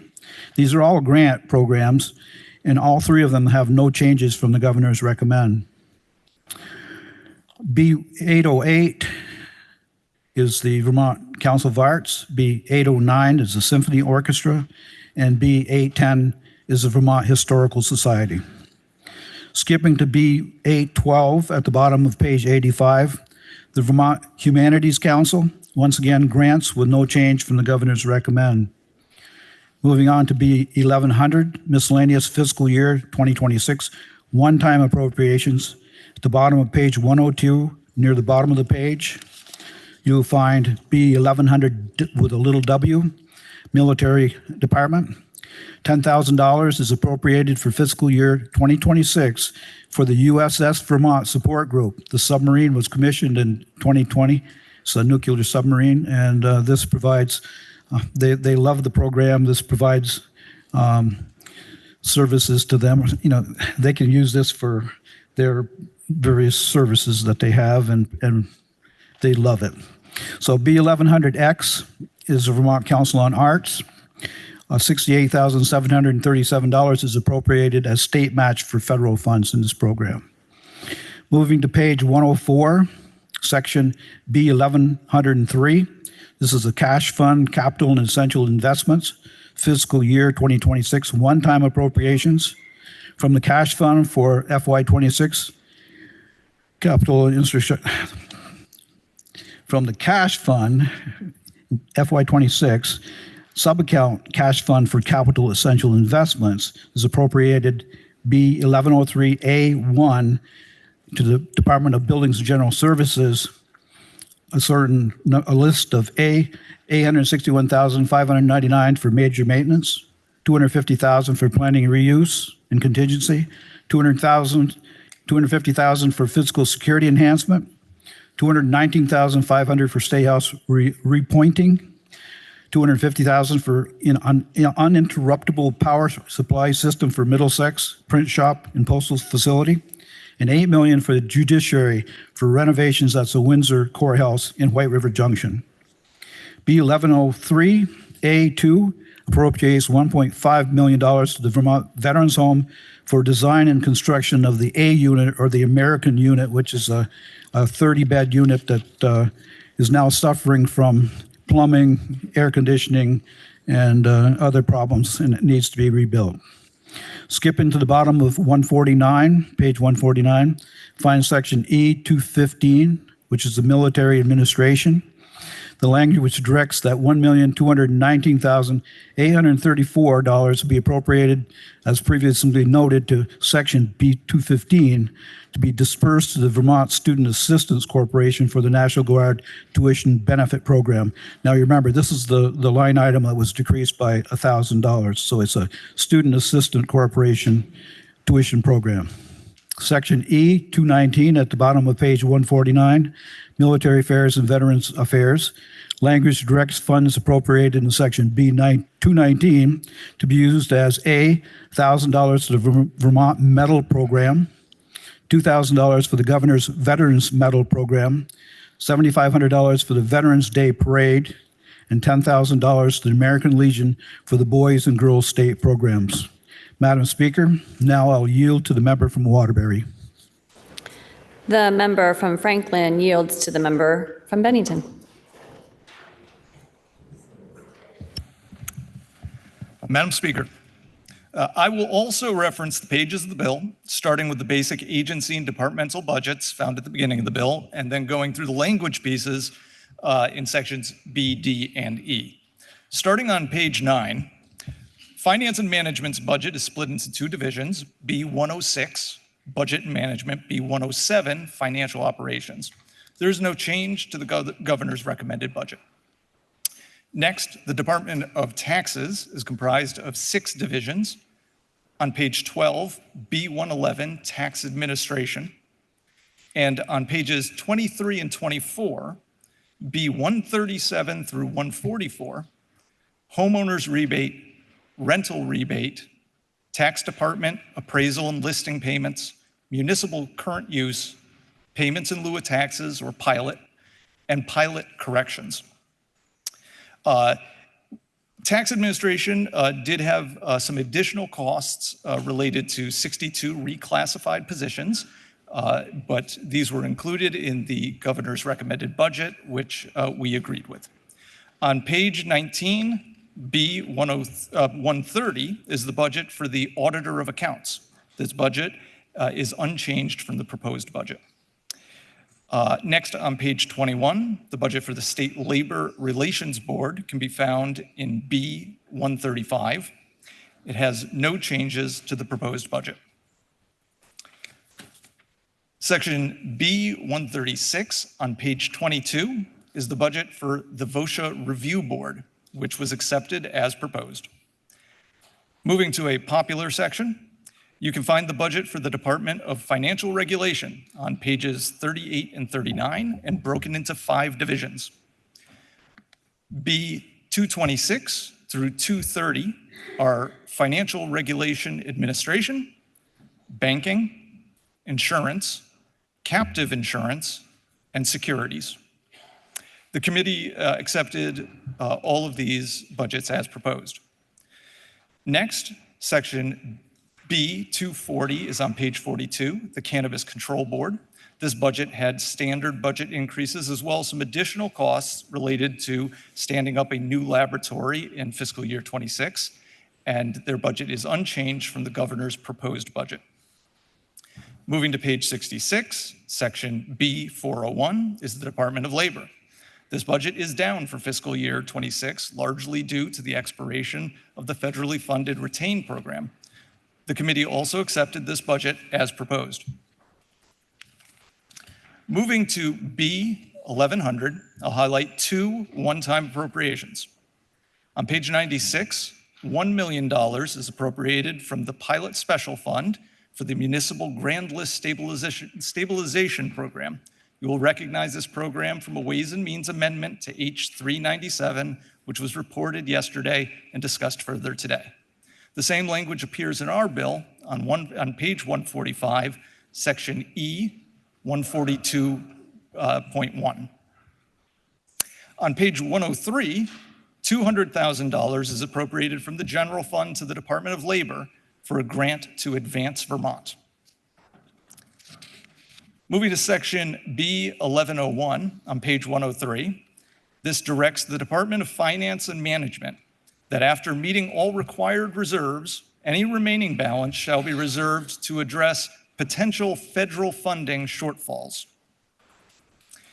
Next, to transfers in section D. Section D100, starting on page 112, relates to the property transfer tax. The following transfers occur each year. $591,000 to the Current Use Special Fund, $37 million to the Vermont Housing and Conservation Board, $10 million to the Municipal and Regional Planning Fund, and further transferred to the Regional Planning Commission, $7.7 million, municipalities for planning grants, $1.3 million, and to the Agency of Digital Services for the Vermont Center for Geographic Information, $1 million. In section D101, starting on page 114, other fund transfers include From the general fund to the tax computer modernization fund, $4.3 million. From the ed fund to the tax computer modernization fund, $1.5 million. Both of these transfers are made every year. From the cannabis regulation fund to the general fund, 70% of the unencumbered and unexpended balance of the fund in excess of $4 million. While the exact amount is determined following the close of fiscal year 25, the estimate for this transfer is $5.9 million. Also from the Cannabis Regulation Fund to the Substance Misuse Prevention Fund, 30% of the unencumbered and unexpended balance of the fund in excess of $4 million. You can find language relating to this fund transfer on the top of page 166, section E 312.5, which limits this transfer from exceeding $10 million. The estimate for this transfer in fiscal year 26 is $2.5 million. From the Insurance Regulatory and Supervision Fund to the General Fund, revenue of $46.2 million. From the Securities Regulation and Supervision Fund to the General Fund, $21.7 million. From the Unclaimed Property Fund to the General Fund, $6.5 million.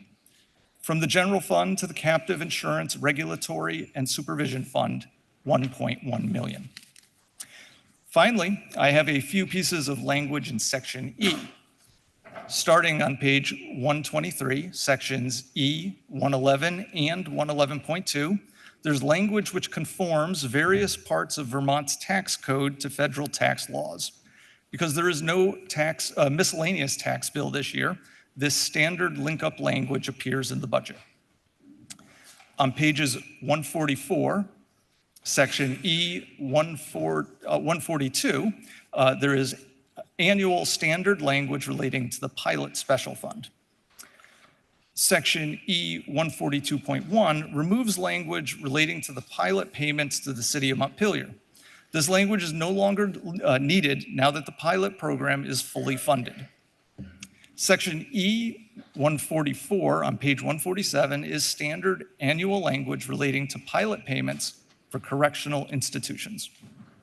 Madam Speaker, I would like to yield to the member from Waterbury. The member from Bennington yields to the member from Waterbury. Thank you, Madam Speaker. I will primarily focus on top-level highlights of my budget sections. Given the preponderance of sources for the budget, please know I'll be referencing these sections as presented in the web report, so you can just rewind your computer to the beginning of the B section. I'll go through the basic agency and departmental budgets found at the beginning of the bill first, and then go through the language pieces as they exist in later sections.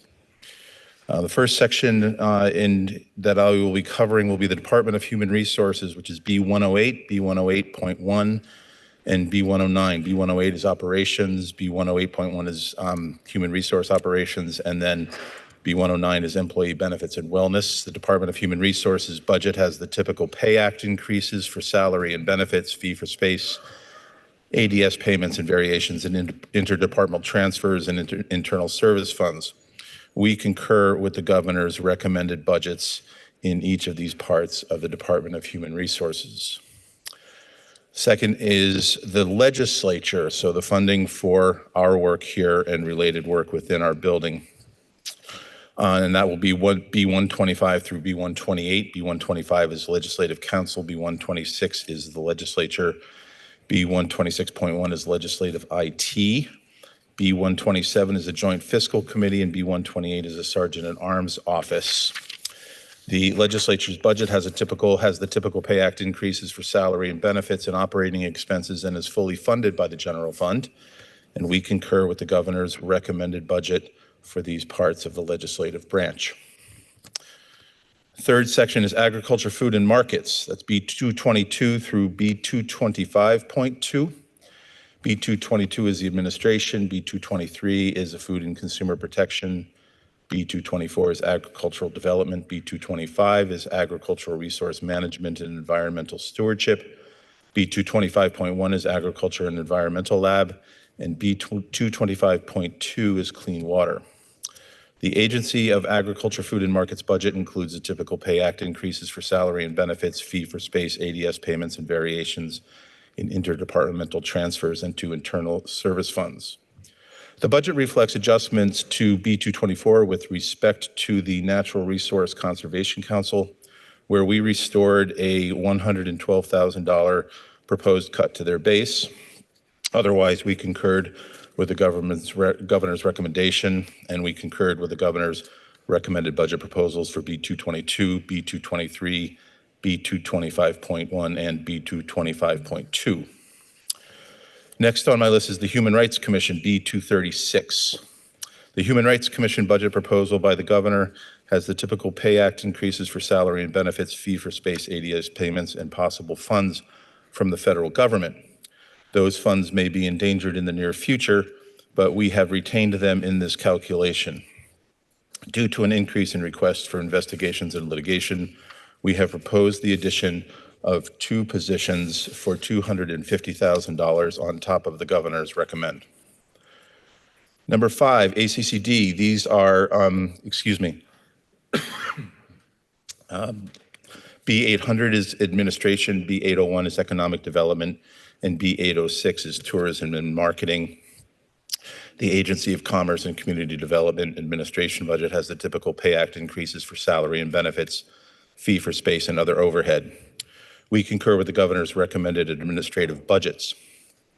Moving ahead to B1100 for one-time expenditures, I have 4 to report on. One is for the Department of Human Resources of $1.575 million to modernize their job classification network. It's a one-time appropriation needed to hire consultants to help the department transition from a job classification definition system from an analog method from a company that's been long out of business of determining job classifications throughout our bureaucratic system. This long simmering modernization project will reduce job classifications and use technology similar to that used by many other states to keep these classifications current. In B1100O, and this is lowercase o, the Department of Economic Development proposes $200,000 to the Vermont Professionals of Color Network. The organization's mission is to support professionals, and their goal is to make networking resources more accessible.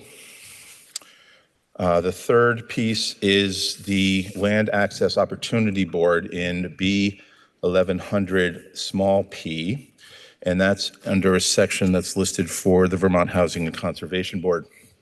The governor's recommend was for $1.631, $582 in one-time money, and your Appropriations Committee is proposing to move that same appropriation to the base. B1100T contains 2 separate one-time appropriations to the Agency of Agriculture, Food and Markets. The Crop Cash Program is appropriated $300,000, the same as the current fiscal year, and the Vermonters Feeding Vermonters program is appropriated $500,000. And now, Madam Speaker, I'd like to yield to the member from Underhill. The member from Waterbury yields to the member from Underhill.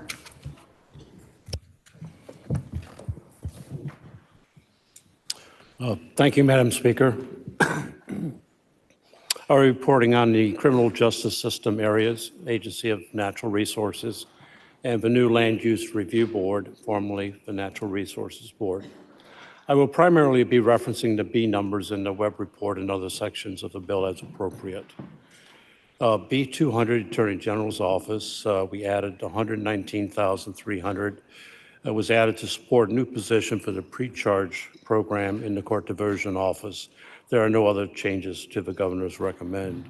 In B201 Court Diversion, part of the AG's office, we added $1.1 million to support grants to providers of the new pre-charge program. No other changes to the governor's recommend. B202, Public Defender, Public Defense. B203, Defender General, Assigned Counsel. There are no changes to the governor's recommend. In B204, Judiciary, $1.38 million was added to backfill the Court Technology Fund and $200,000 to support COLAs for security personnel. In C.103 sub V sub 1, which are FY25 one-time appropriations, there is an $850,000 appropriation for upgrades to wiring and security systems in county courthouses, and $50,000 for construction of an ADA-compliant bathroom at the Essex County Courthouse. No other changes to the governor's recommend. In B205 Estates Attorneys, $650,000 has been added to restore vacancy savings in support of deputy state's attorneys. No other changes to the governor's recommend. In B206 and Special Investigative Units and B206.1 Crime Victims Advocates, there are no changes to the governor's recommend. In B207 Sheriffs, $650,000 was added to restore vacancy savings in support of transport deputies. Transport deputies have been identified as important resources in expediting court hearings, enabling increased access to justice.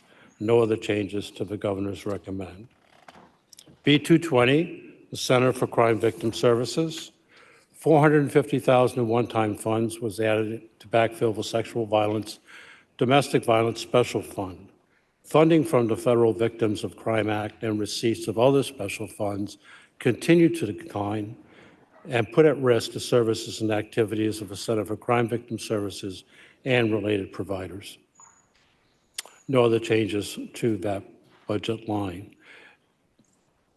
B335, Corrections Administration, B336, Corrections Parole Board, no changes to the governor's recommend. Same is true of B337, Corrections, Correctional Education. In B338, Corrections, Correctional Services, which is the largest part of the corrections budget at $203 million. $650,000 was appropriated for the pretrial supervision program that is currently operating in Essex and Orleans County. The program will eventually be scaled statewide contingent on funding. This additional $650,000 will double funding for the program. A $200,000 appropriation, B1100 sub I sub 1, one-time appropriation was also made to retain a consultant in developing an implementation plan to transition the Northeast Correctional Complex to a treatment-focused facility for incarcerated Vermonters. B338.1, Corrections Justice Reinvestment 2, $390,000 was allocated within the Justice Reinvestment 2 budget appropriation for the Lund Kids Apart Parenting Program. $115,000 is to match other DOC monies in support of a Chittenden Regional Correctional Facility program, and $275,000 for an expansion of the program at the Northern State Correctional Facility. There are no other changes to the governor's recommend. B339, Correctional Services out-of-state beds. B340, Corrections, Correctional Facilities Recreation. B341, Corrections, Vermont Offender Work Program. There were no changes to the governor's recommend. In B700, Agency of Natural Resources Administration, and B701, Agency of Natural Resources State Land Local Property Tax Assessment, no changes to the governor's recommend. In B702, Fish and Wildlife, $185,000, which is B1100 sub L sub 1, one time was added to help with current operations. Department of Fish and Wildlife continues to struggle with declining revenues from fees and proceeds from special funds. $80,000 in B1100 sub L sub 2 was also added for the purchase of mobile and portable radio equipment. No other changes to the governor's recommend. B703, Forest Parks and Recreation Administration, no changes to the governor's recommend. B704, which is Forest Parks and Recreation Forestry, $275,000, which is in B1100 sub F sub 1, was added for the purchase of a fire apparatus. Vermont has had to respond to increasing wildfires and is expected to increase as climate change exerts its influence on Vermont's landscape. No other changes to the governor's recommend. B705, Forest Parks and Recreation State Parks. B707, Forest Parks and Recreation Lands Administration Recreation, no changes to those budget lines. B708, Forest Parks and Recreation, Forest and Parks Access Road, no change to that budget line. In B709, Environmental Conservation Management Support Services, B710, Environmental Conservation, Air and Waste Management, no changes to the governor's recommend.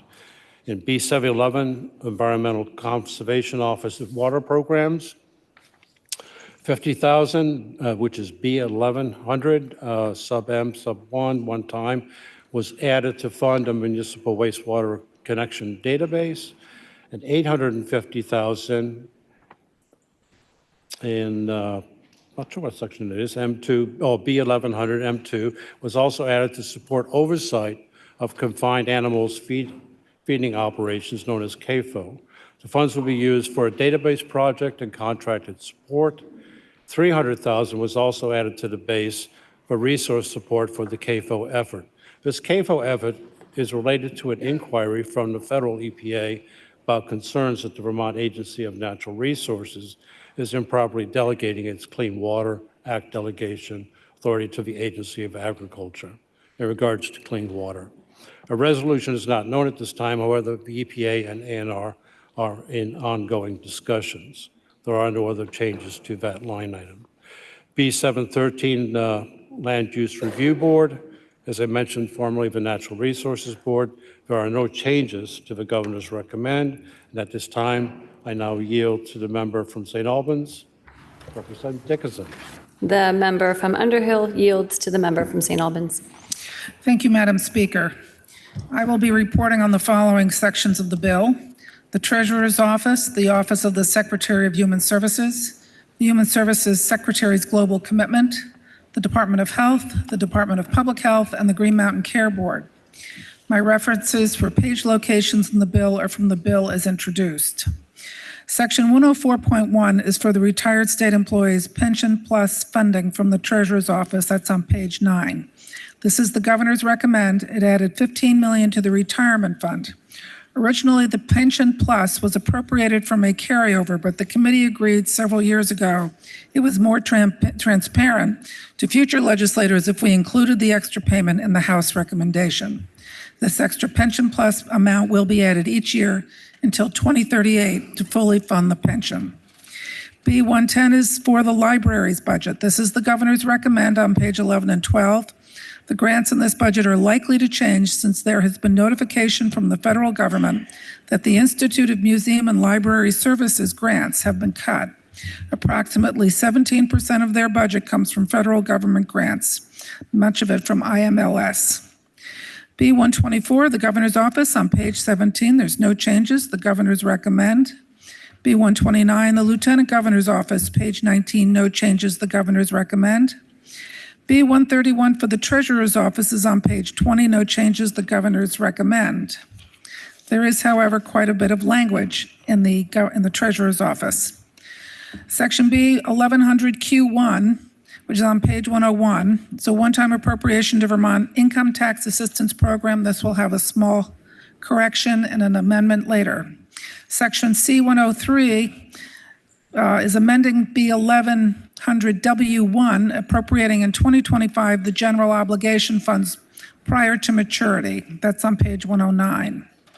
Section D101, which is a transfer, that's A1A. It's a transfer from the general fund to the general obligation debt service fund. That's on page 114. Section E131, Vermont Saves, has language that clarifies the IRA that is created that can be either a traditional IRA or a Roth IRA. That language is on page 130 to 133. Section E131.1 is the Municipal Equipment and Loan Fund. It has language that is a technical correction to the types of municipal vehicles eligible for the loan. It also has language if a municipality has several pieces of equipment damaged, or if there is a financial hardship, and it changes the loan amount for an annual limitation on each municipality. That's on pages 134 to 136. Section E131.2 are technical corrections to the Capital Fund Affordability Advisory Committee that allows the committee to review and create a report every 2 years instead of every year. It also adds the metrics of state debt to judge the quality of the issues for state bonds. That's on page 137 to 141. Section B, 132, the Treasurer's Office unclaimed property. There are two positions that are added to this office for additional internal audits of the unclaimed property. These do not require general fund appropriations since they're paid out of the unclaimed property fund. That is on page 20. Section B, 133 is the Vermont State Retirement Fund. It shows an increase of $102,500. Section B, 134, the Municipal Employees Retirement Fund, also shows an increase of $40,000. Both of these funds are the portion of their operating funds attributable to the Vermont Pension Investment Commission budget to manage these funds. Those numbers are on page 20 and 21. Section E 133 and Section E 134 have language that shows the specific dollar amount for this appropriation, and that's on page 141 to 142. Section B 134.1 is the Vermont Pension Investment Commission. That's on page 21. Section E 134.2 has language that creates a report to set compensation sufficient to attract and retain a qualified investment team. That language is on page 142 and 143. Section B300 is the Agency of Human Services Central Office of the Secretary. That is on page 43 to 44. There's no changes in those numbers. The governors recommend. Section E300 is language for the funding of the Office of the Healthcare Advocate, Vermont Legal Aid. That's on page 150. Section E300.1 is language for a report on new residential beds for youth for DCF, Department of Mental Health and Dale. That's on page 151. Section D101, a transfer in A6A. This is a transfer from the AHS Central Office of the Earned Federal Receipts to the General Fund on page 115.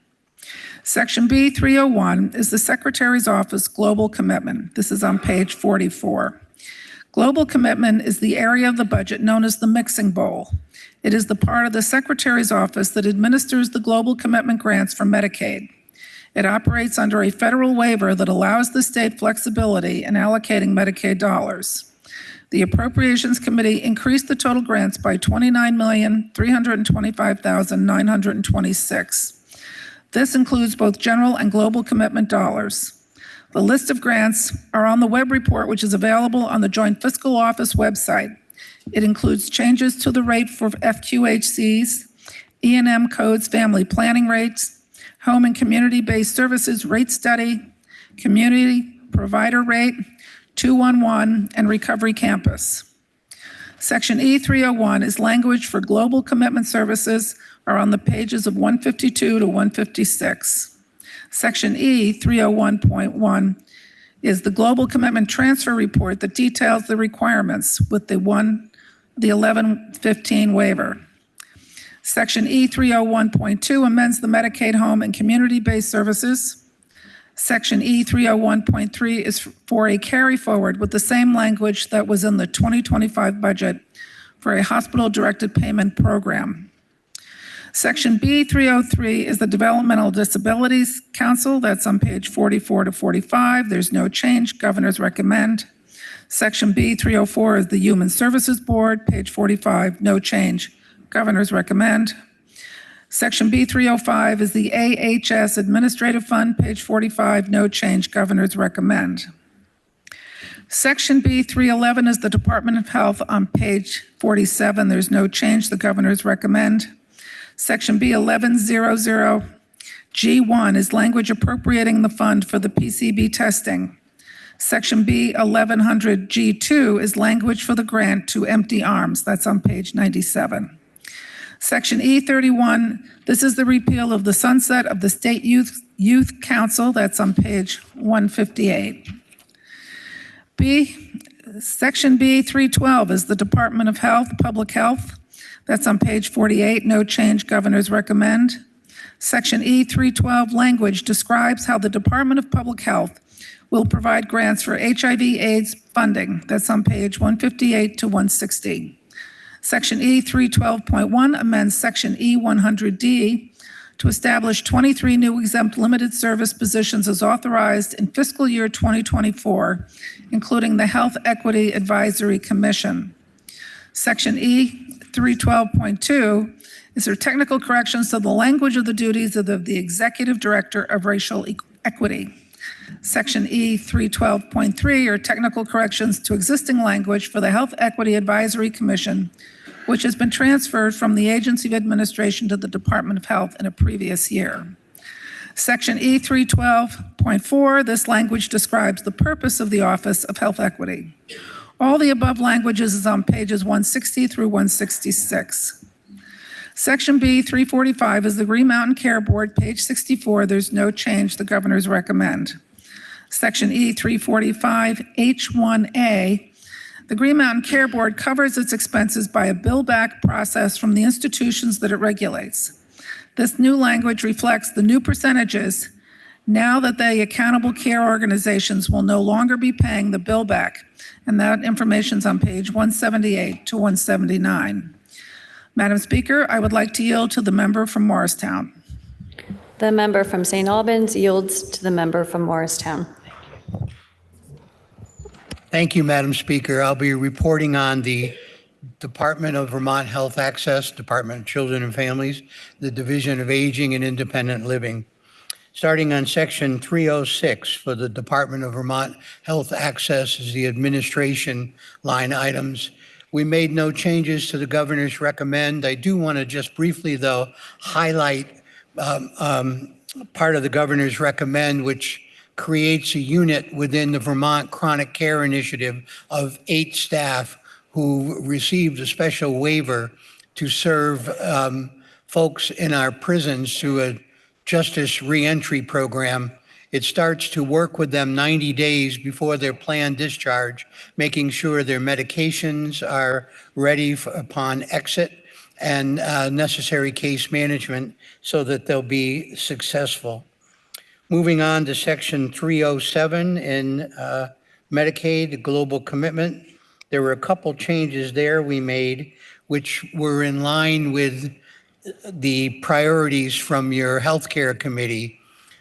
One provided funding for our federally qualified healthcare centers who serve roughly a third of all Vermonters and 38% of our Medicaid population, and they're in great need for proper funding, and we believe we've done that with an increase of federal funds of 10 million and in total just shy of 12 million with the general fund. We also increased reimbursement for evaluation and management services within family planning, and that's $850,000. And in addition to that, we provided some additional funding for what's known as ACCS, Assisted Community Care Services. This is a mechanism that Vermont created in 1994 so that our vital residential care homes could receive some enhanced Medicaid funding, and we gave an increase of 2% in that area. Moving on to section 309, state-only Medicaid. We made no changes to the governor's recommendation. We made no changes either to the Medicaid waiver portion. Those all concur and are in line with the governor's recommend. Moving to B316, the Department for Children and Families. In the administration section, there were no changes with the exception of funding that's been allocated for Vermont 211 as more and more of our services due to flooding or other crises and emergencies require 24/7 information and referral. We wanted to make sure there was funding to make sure those services are maintained.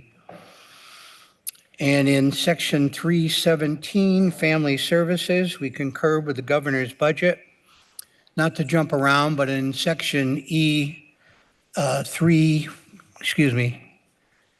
316.1, there is language at the request of your your Committee on Human Services for the Department for Children and Families to do an analysis of the cost annually of what a 1% increase for the many contracted community-based providers that exist, so that they can do calculations if they should want to try to recommend other percent increases. But that's in section E. And I also have section 318, family services. We concurred with the governor's budget there, with one exception. Sorry, I just jumped into one of my esteemed cohorts section of their budget, and they won't talk to me if I keep on going. So I'll stop there. Moving on to section 329, Dale. That's the Department of Aging and Independent Living. We concurred with the governor's budget there. I should say through the entire Department of Aging and Independent Living is a governor's recommend of $8.6 million for something to require conflict-free case management.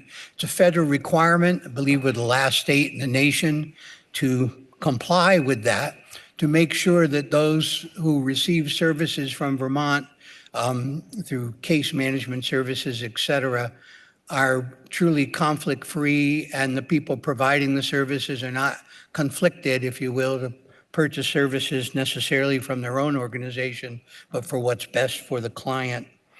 That's sprinkled throughout the department, totaling 8.6. In addition to that, I just wanted to highlight another governor's recommend, which we agreed with, was in the area of nursing homes. $15 million increase for a base increase to their funding, along with estimated increases for increased utilization. Brings it almost a total increase there in the area of $40 million for our nursing homes. And the intent is that with the base increase and the inflation increase that they're due, that fewer facilities will need what's called enhanced financial relief. Many did this year in the BAA and in the previous year. That was in section, 330, I believe. And additionally, as part of a 2% increase that we're granting for the designated agencies, our adult daycares and area agencies on aging also received an increase there, and the community-based providers are scheduled to receive an increase in excess, I think, of 4% that we recommended in that part of the budget also. In section 331, Division of the Blind and Visually Impaired, we recommended the governor's increase, as we did in section 332, Vocational Rehabilitation. We concurred with the governor's increase there and did not make any changes. And in section 333, Developmental Services, there's increases there, and that's part of the rate increase that we recommended to concur with the 2023 Medicaid rate increase study.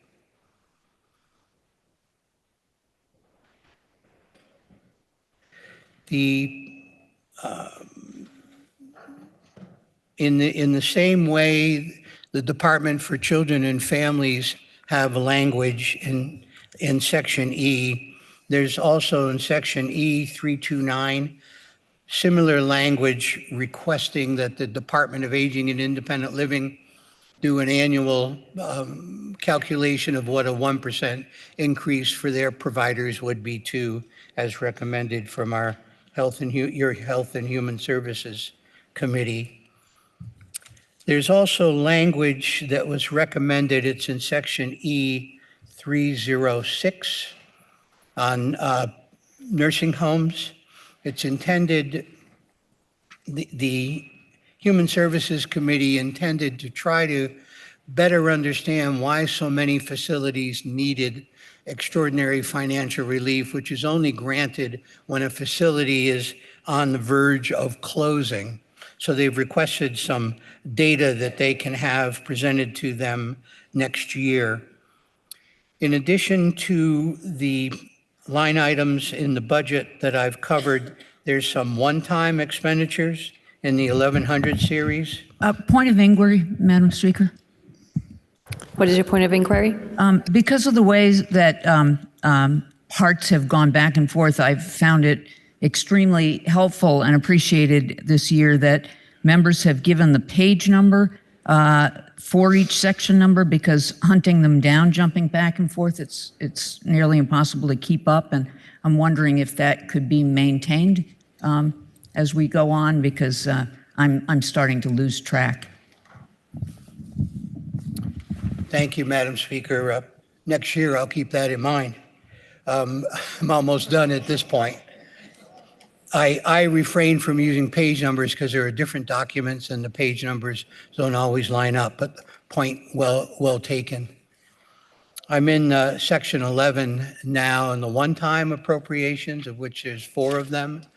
One is 1100U for the home care program. I believe that's $332,000. Home care, for those who may not know, is a program that matches those who are marginally sheltered with older Vermonters, typically to provide caregiving and support services for reduced rent. And it's a very popular program. In addition to that, in 1100R, there's 3 of them, all of them relating to one-time expenditures to help with the departure of One Care Vermont, and to provide approximately $15 million to help bridge the gap, if you will, with the departure of One Care and the pressures that are put on primary care in Vermont. With that, Madam Speaker, I will yield to the member from Burlington. The member from Morristown yields to the member from Burlington. Thank you, Madam Speaker. I'll be referencing the pages of the 192-page bill itself, because my portfolio includes a woolly mix of base and one-time appropriations and language. I'll be referencing all of these sections within the context of each budget in my portfolio, with the hope that that approach will offer a clear picture of our commitments to substance use and mental health programming, meeting basic needs for Vermonters served through DCF, and meeting the housing challenge. So, beginning with B313, substance use programs within the Department of Health, which you can find on page 49 of the bill. The House increased base appropriations in that section to boost rates for substance use disorder treatment provider, for substance use disorder treatment providers by 2%. House appropriations chose not to fund 2 proposed base appropriations to the governor's budget. $1.5 million in global commitment for a recovery campus and $320,000 for aftercare navigators. We believe that both proposals, even if good ideas, ought to be considered by the Opioid Settlement Advisory Committee in the context of what we have funded thus far, how these proposals meet unmet needs, and whether the federal match upon which the recovery campus depends will be available. On page 97, the budget commits an additional $300,000 in one-time funding to further expand the network of recovery residences in Vermont, an important part of the recovery continuum. Turning now to B314 on pages 49 to 50, we come to the Department of Mental Health. We accepted most of the governor's base appropriations, but made a couple of changes. As we did for substance use treatment providers, we included an increase of 2% for developmental and social service agencies. At the recommendation of the House Healthcare Committee, we restored 2 cuts in the governor's budget totaling $408,000 in general fund money to support first call, mental health community outreach, and clinicians embedded in pediatric offices. These are resources that we believe to be critical and a unique part of the social safety net. Section B 315 relates to expenses associated with the operation of state adult mental health facilities, a change that we welcomed as it makes it easier to distinguish those costs from other programming expenses in the mental health care budget. And we accepted this budget as proposed. Turning to the Department of Children and Families within the Agency of Human Services, I have sections B 321 to 27, which can be found on pages 53 to 56 of the bill. B 321 houses the General Assistance Program, which administers emergency temporary housing.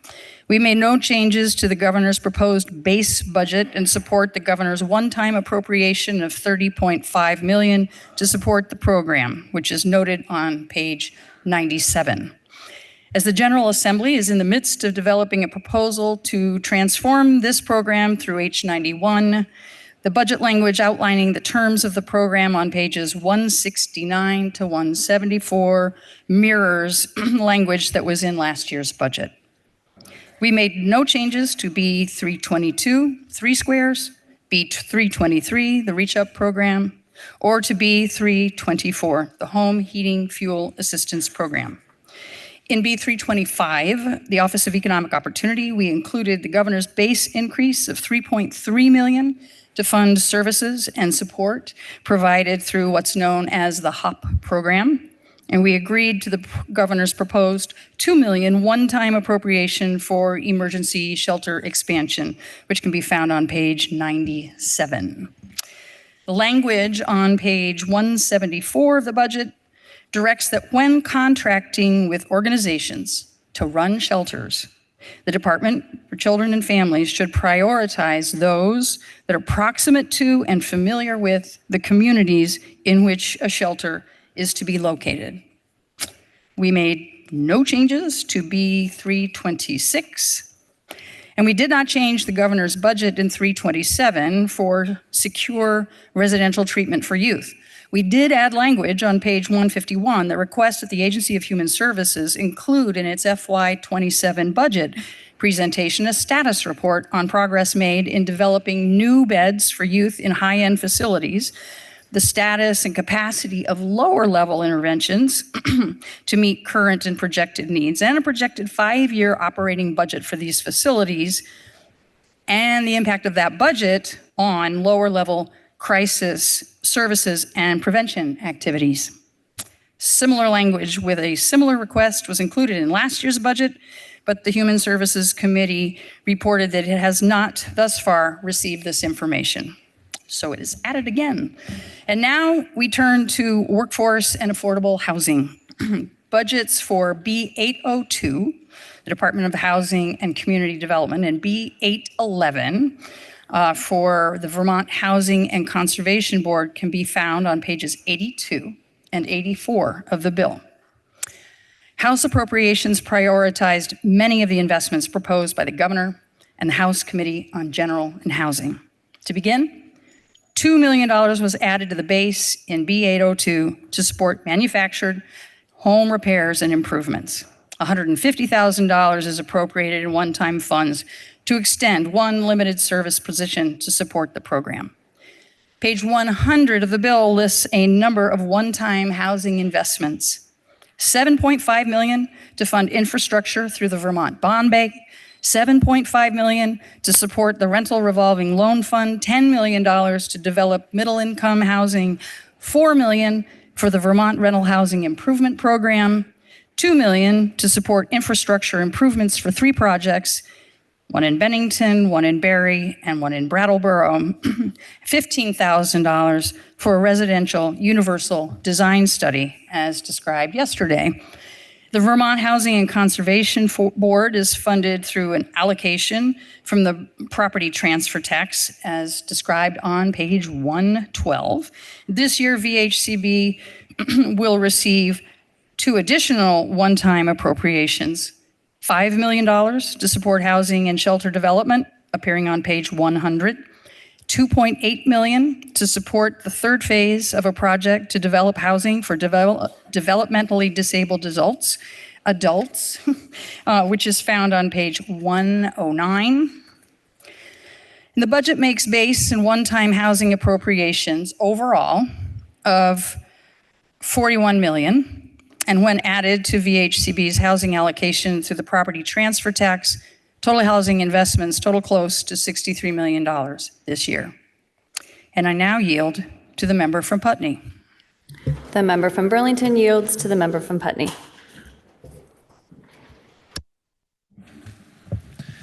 Thank you, member. And I also want to briefly thank our chair.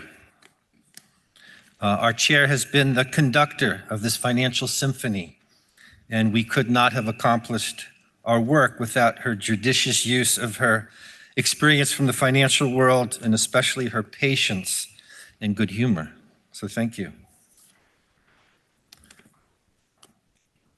I would apologize to the member who's looking for page numbers right now, because like others, I have been using different versions and are just listing the sections that we'll be delivering. And I'll be reporting on B-136, Ethics Commission, B-232, the Secretary of State, B-318, DCF, Child Development Division, B-319, DCF, Office of Child Support, B-343, Vermont Commission on Women, B-346, Vermont Office of Child Advocate, and B-500 to 515, the Agency of Education, pre-K to 12. The first section is B-136, the Ethics Commission, and I'll give a brief explanation of what that money is for. The Ethics Commission is a relatively new office and a nonpartisan independent state agency empowered to accept, review, refer, and track complaints related to ethical conduct in state and municipal government. Your House Appropriations Committee concurs with the governors recommend in their budget. B-232 is the Secretary of State's office, and just to share quickly some of what they do and all the vital functions they perform for the state. They oversee the filing and publication of administrative rules for all state agencies. Their Business Services Division is responsible for Vermont business entity charters, filings, and assumed business names, among other functions. The Elections Division protects the integrity of campaigns, primary and general elections, along with campaign finance reporting and lobbyist disclosures, and encourages civic participation. Municipal Programs Division provides local government supports. The Notary Program oversees notaries across the state. OPR, the Office of Professional Regulation, is created to protect the public from unethical, incompetent, or unprofessional behavior. They currently license or certify over 50 occupations for 55,000 licensees. Safe at Home is a program that addresses and maintains the confidentiality of victims of domestic violence, sexual assault, and stalking. And the Vermont Archives and Records stewards our records and information, keeping them safe and secure. We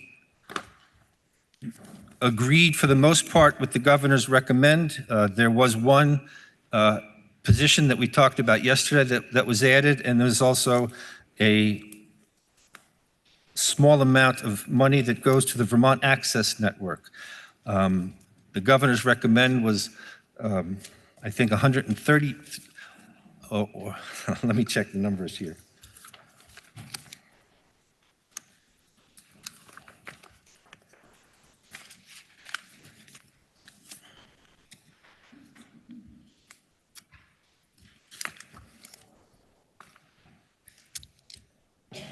It was $1,350,000. We added $50,000 to that.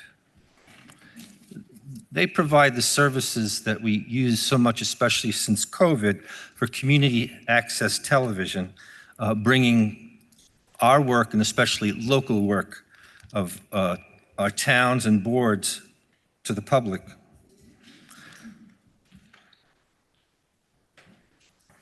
The next section I will be looking at is DCF, Child Development Division. This is B318. We had a significant addition here. We added $4,896,000 for rate increase for providers of infant and toddler care. This is the most difficult level of child care to get providers to participate in. The required ratios are so low, it's hard to make the business aspect of this viable, as vital as it is, and how needed that child care is. So we made that addition to create a rate increase for them. The next piece of this, my report, is B319, the Office of Child Support. That's to make sure children get the financial support they need from non-custodial parents, and we agreed with the governor's recommend on that. B343, the Vermont Commission on Women, is also a nonpartisan commission to advance the rights and opportunities for women in Vermont, and we agreed with the governor's recommend on that. B346, the Child, Youth, and Family Advocate engages in individual and systemic advocacy for its most vulnerable children, youth, and families, with a focus on those involved in child protection and juvenile justice system. And we agreed with the governor's recommend on that. Now I'm at B500, sections 500 through 515. That's the Agency of Education. You may notice there's one section where there's an incredible change in the amounts from previous years. And I will find that for you in just a minute. But if you look at section 501, Education Services, you notice in fiscal year 25, there was $351 million. This year, it's $211 million, a huge decrease. And that's from the loss of federal funds. The ESSER funds that went out to schools during COVID did so much good, but those funds are gone. And schools are going to have to try and make do with those needed services with a lot less money there. So that's a significant decrease, but we did agree with the governor's recommend on that.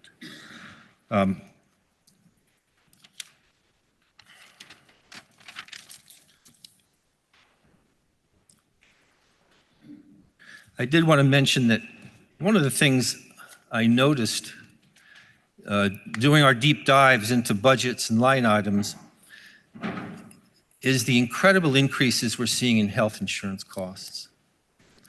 This affects state budgets, family budgets, town budgets. And what surprised me was it wasn't that long ago where a rule of thumb was a benefit package was probably around 30% of salary. When you look at the salaries, because of the huge increases in health costs, health insurance costs, that's up 50, 60, 70% of salaries. Those are unsustainable increases, and I hope we can continue to take a look at these drivers that are really pushing the cost of state government and especially education up.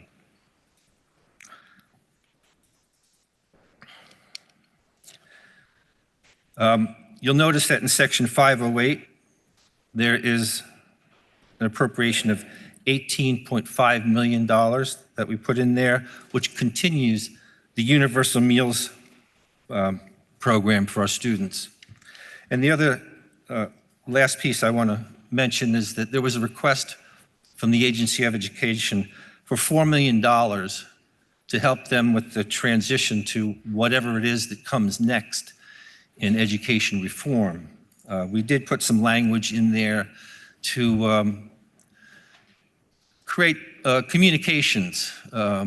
We don't usually just agree to a request for an amount of money without a lot to it, so we went through a process, and there will be a process by which they will be reporting with us and sharing what that money is actually for.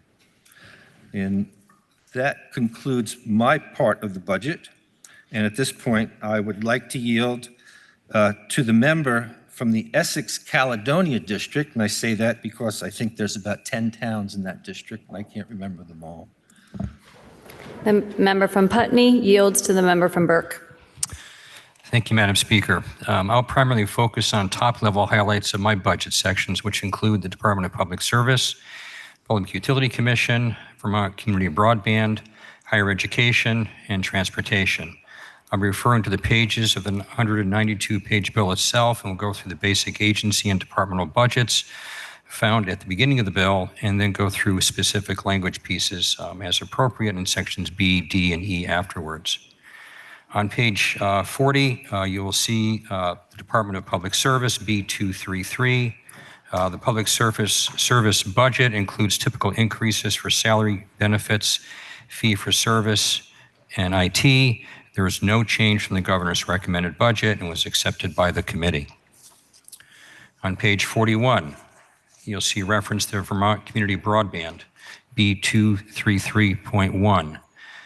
Please note that 94% of the Vermont Community Broadband budget is funded by federal funds, which have been secured. The remainder is funded by state funds, and there was no change from the governor's recommended budget in that area, and it was accepted by the committee. Public Utilities Commission, also on page 41, B234. The Public Utilities Commission budget also has the typical increases for salaries and all, and we accepted the governor's recommended budget. Please note that their overall planned budget is less than $500,000, is less than what it was in fiscal year 25 by over $500,000 as they completed a significant project on behalf of the state. Higher education, you can turn to pages 73 and 75 to see the B sections there from B600 to B607, which includes the University of Vermont, Vermont State Colleges, VSC Allied Health, Vermont Student Assistance Corporation, Vermont Student Assistance Corporation Flexible Pathways Stipend, the New England Higher Education Compact, and the University of Vermont Morgan Horse Farm, which we allocate $1 per year to maintain our affiliation with that educational program. Higher Education and VSAC received their 3% increase, and we agreed with the proposed budget in all cases. There are some one-time appropriations which I'll reference in the language portions at the end of the bill. Transportation, pages 85 to 95. The Agency of Transportation comprises 22 budget areas. The committee accepted the proposed budget for all budget areas for a total of $883,377 and $390 as reported yesterday by the Transportation Committee Chair. And please note that more than 50% of their budget comes from the federal government.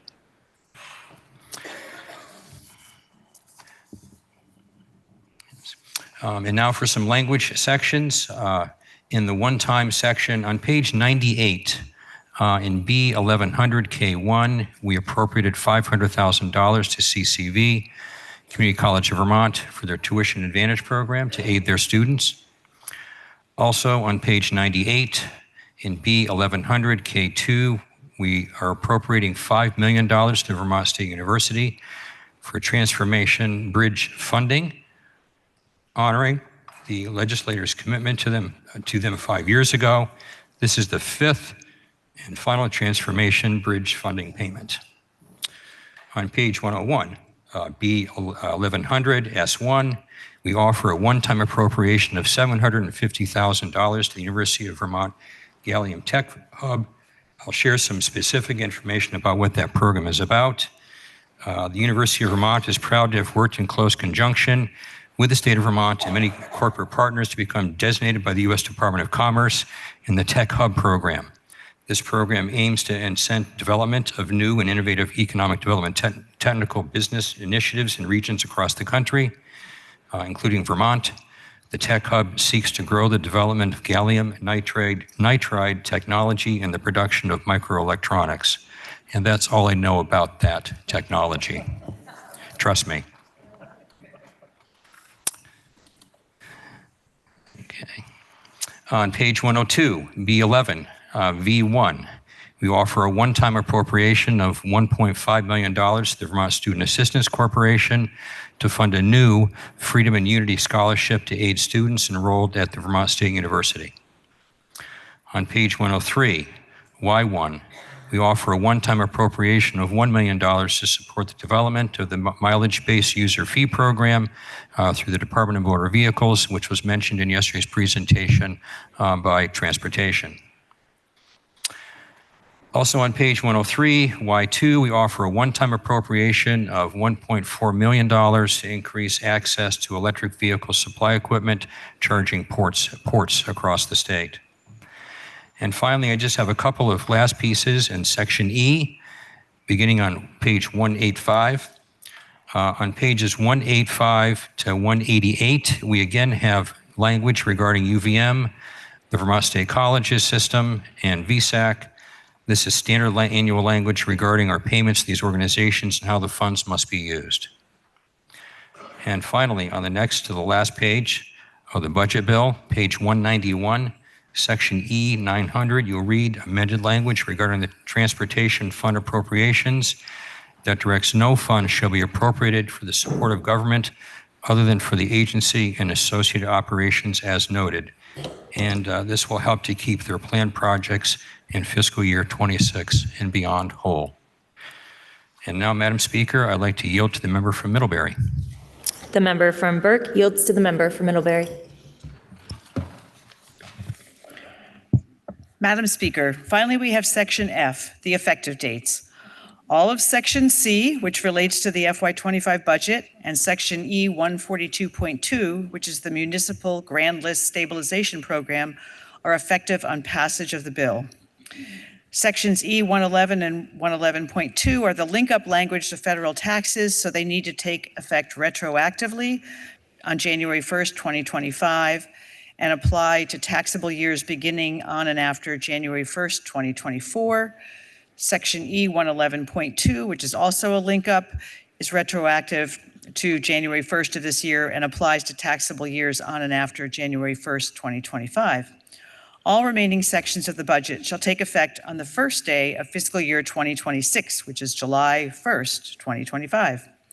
And that is the report of the House Appropriations Committee on the FY26 budget. As I mentioned earlier, we have heard from 284 witnesses. I have the list here at my desk for anyone who would like to read it. I would also like to thank our incredible JFO Joint Fiscal staff and our committee assistant, Aaron, for their unwavering support, endless patience in revising agendas, answering our questions, looking things up for us, and creating the best spreadsheets and other documents anyone could ask for. We could never have put this budget together without you. And finally, I'd like to recognize the entire Appropriations Committee for staying together and getting us to a place where we could have a unanimous vote on this bill. There was a lot of hard work, many conversations, and much listening. The result of this was a vote of 11-0, and we hope you will support the committee by voting yes on this bill. Thank you. And now speaking for the Committee on Ways and Means, member from Brattleboro. Madam Speaker, your Committee on Ways and Means spent a brief amount of time on a budget that took another committee months to construct. And so I will speak only briefly about the annual link-up language that was placed in the budget, which, for your information, is we set that annually retroactively. So that means that every year we set certain pieces of our tax law to align with federal tax law, but any year we can also make the choice to not do that. So that gives a certain amount of stability for taxpayers in a calendar year, but it also gives us the flexibility to respond to federal action when we need to. And so this is the annual link-up language that is contained in the budget that aligns us. It's effective retroactively on January 1st, 2025. And it applies to the taxable year beginning on and after January 1st, 2024. And attached to that is a little bit of technical language from the tax department that requires tax filers to align their filing status between state and federal tax filings. The vote from our committee was in support of the budget on a vote of 10-0-1, and we ask for your support. And now the member from Middlebury offers an amendment to the bill that is printed in today's calendar. Member from Middlebury. Madam Speaker, putting together a bill with so many moving parts and pieces and reviewing a myriad of details late at night inevitably results in some things being missed. A hyphen here, an apostrophe there. So after a good night's sleep and a break from the budget, our JFO staff and others found a few errors that need to be corrected, hence this amendment to H 493. There are 12 instances of amendment which can be found on pages 1130 and 1131 of today's calendar. In the first instance of amendment, B 713, we strike out the word natural resources and insert in lieu thereof land use review. The name has changed and the JFO system hadn't been updated to reflect that name change. Second, in B 1100, miscellaneous fiscal one-year one-time appropriations in subdivision E1 by striking out accesses, apostrophe S, and inserting in lieu thereof access. A little grammatical correction. In the third instance of amendment, also in B 1100, miscellaneous fiscal, one-time appropriations. In subdivision N4, we strike out the phrase middle income and insert middle income with a hyphen between middle and income. So that's the name of the program. Fourth, also in section B 1100 in subdivision N5, we insert 2.0 following Vermont Housing Improvement Program. This is the VHIP program 2.0, so that needed to be added. The fifth instance of amendment, also in section B 1100, we change in N7, we had written a universal design study, and it should be called the Residential Universal Design Study Committee. Sixth, also in B 1100, subdivision Q1, we strike out the word Vermont and insert the word volunteer instead. We had it written as the Vermont Income Tax Assistance Program, and it's actually the Volunteer Income Tax Assistance Program. The seventh instant is in section E100 positions, and we insert a new subdivision that says, section C, that says the extension of 9 limited service positions is authorized until June 30th, 2026. These are in the departments of state's attorneys and sheriffs, 6 deputy state's attorneys, 2 legal assistants, and 1 victim advocate. We needed authorizing language to just extend it for a year. There is no new money. We took care of that with the vacancy savings, so it's just extending their limited service position for a year. The eighth instance of amendment in section E321, General Assistance Emergency Housing, subdivision B1, in the third sentence, we struck out the date September 15th and inserted July 1st, which is to reflect the intent that we had that the change was supposed to start July 1st. Ninth, in section E333, the Developmental Disabilities Service Payment Reform, we struck out a comma following the word aging. 10th, in section E500, Education, Finance, and Administration, in the first subsection A, we struck out funds appropriated in this section will and inserted appropriations in section B500 of this act shall. So we just corrected to reflect that global commitment appropriation is made in the B section, not in the E section.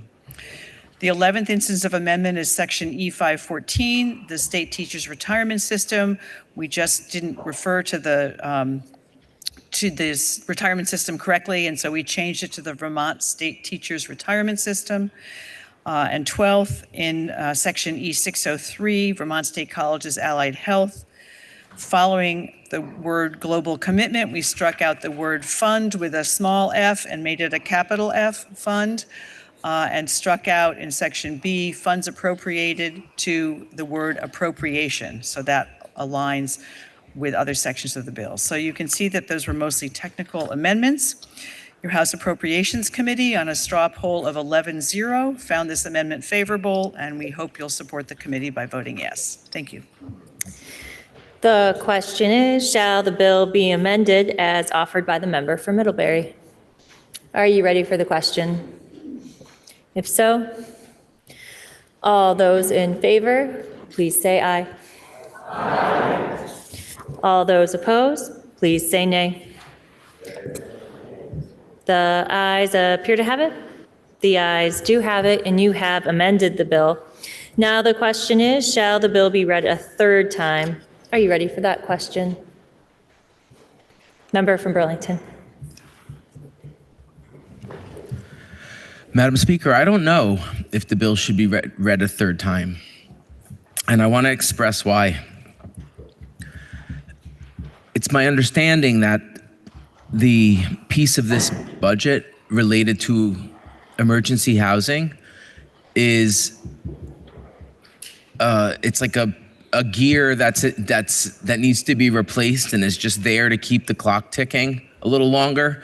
But my concern is this is at least the 9th budget that I've seen, if we don't count the times we had to redo things because of the governor's vetoes. And the greatest predictor, when I was involved in the search for a superintendent, we learned that the greatest predictor of future behavior is the past. And so I feel like I'm seeing for the 9th time a similar pattern, and I'm concerned that I'm enabling the system and ourselves to repeat a harmful behavior if I vote yes on this. Madam Speaker, I don't know what the path forward is as an individual, and I think we struggle with the path forward is as a collective, but until we acknowledge that we can't just keep saying we're gonna do the same thing while we figure out another new thing. Until we just stop and fix it, it's not gonna get better. And so I don't know in this moment if voting yes is enabling us, or if voting yes is taking some stress off for today so that tomorrow we can make it better. This feels like a big analogy of what goes on for people on the micro level when they're using every day. You know, is today the day that you give someone $1 so that they don't have alcohol detox? Or is today the day you say no? It's a similar decision on the macro level, and I'm really struggling right now. And I hope that no matter what happens in this budget vote today, that we can find a way forward together, and that we can find a way to provide shelter for all that promotes recovery, that respects dignity, that encourages empowerment, and that is embedded in compassion until we can provide housing for all. Thank you. Member from Fairfax. Thank you, Madam Speaker. May I inquire of the presenter of the bill from Burlington? The member from Burlington is interrogated. Thank you, Madam Speaker. Can you speak to the committee's rationale on why the MER program was turned into base funding and why VHIP was not? Yes, Madam Speaker, it was the belief of the committee that it was still a pilot program. There's still a year before we know what happens to the first set of apartments renovated through the program. What happens to them? Do they go to full market rate, or do they stay affordable? And that was our rationale. Thank you, Member. Madam Speaker, let me first say how appreciative I am of the entire committee. They've listened to those who have stood as witness. Many of us have, I know I shared very personal stories in efforts to ensure that programs that are meaningful to me are in this budget. I think the work has been done. I think it is a good budget. I am incredibly concerned that VHIP is not being put into base funding. And my reasoning is because we know there's been a needs assessment for housing, that by 2029, we need roughly 30,000 more units of housing. We know VHIP does this, and it does it, and it serves populations that are exiting homelessness, that are working with, or who are immigrants and working new Americans who are working to resettle, those who are living with disabilities. We know this program is working. It is putting new units online. So while I think there are great aspects of this budget, I am very concerned that once again, Housing doesn't feel like a priority. And yesterday, I stood in front of this body and I said I'd go up to bat for VHIP, and I will continue to do that, and that's why I'm standing up right now. I hope that next year we're not in this same position. We're just kicking the can down the road where VHIP is just a one-time funding. At some point, we need to make the decision on, are we serious about making change in housing? And are we serious in ensuring that a program that brings new units online stays in our base funding? The question is, shall the bill be read a third time? Member from Northfield. Thank you, Madam Speaker. I echoes the comments that were just made, but I actually wanted to go back to respond to the member from Burlington's concerns, which I think we often have timing issues with various bills. I think probably almost all of us have struggled with repeating a program that we knew was very ineffective, not necessarily dignified or humane, that really was sort of emergency Band-Aids for COVID, and then combined with a housing crisis to continue to limp along without being what we all would have hoped it to be. And that it does seem at this point in time that that's all we're doing. But I want to reassure the member that imminently you will be seeing a bill that your Committee on Human Services spent a great deal of time on that actually does really take some strong strides forward into really helping people with getting out of homelessness, responding to emergency needs in a far, far more coordinated fashion. And so I hope the member can look forward to that in the next few days, that will help allay the concerns he expressed. The question is, shall the bill be read a third time? Member from Derby. Thank you, Madam Speaker. I'd ask for a roll call vote. The member from Derby asked that when the vote is taken, it be taken by roll. Is the member sustained? The member is sustained. When the vote is taken, it will be taken by roll. Member from Waterbury. Thank you, Madam Speaker. I just want to add to the comments that were just made, and not to give a spoiler alert for Tuesday's calendar, but we do have a comprehensive bill that takes a look at how do we not only address the issues for people who are currently homeless, how do we prevent people from being homeless, and how do we address the issues that relate to people becoming homeless again, even after being placed into permanent housing. So I'm hopeful that the body will seriously consider that bill as it comes forward. And in the meantime, we still did need to continue to provide emergency support for those people who find themselves homeless through this, albeit a Band-Aid approach with the General Assistance Emergency Housing, and I always put in quotes, program, because it's not really a program, it's just stipends that are given to hotels. So we look forward to that discussion next Tuesday, but do encourage people to support this budget because it does provide the needed support that we need in the meantime. The question is, shall the bill be read a third time? Member from Chittenden. Thank you, Madam Speaker. I know it's getting late. Each of us, all 150 of us, would have come up with a different budget than what is before us. We all look at everything through a different lens, have different life experiences, represent different areas of the state. The same is true, perhaps very true, with the 11 of us on the committee.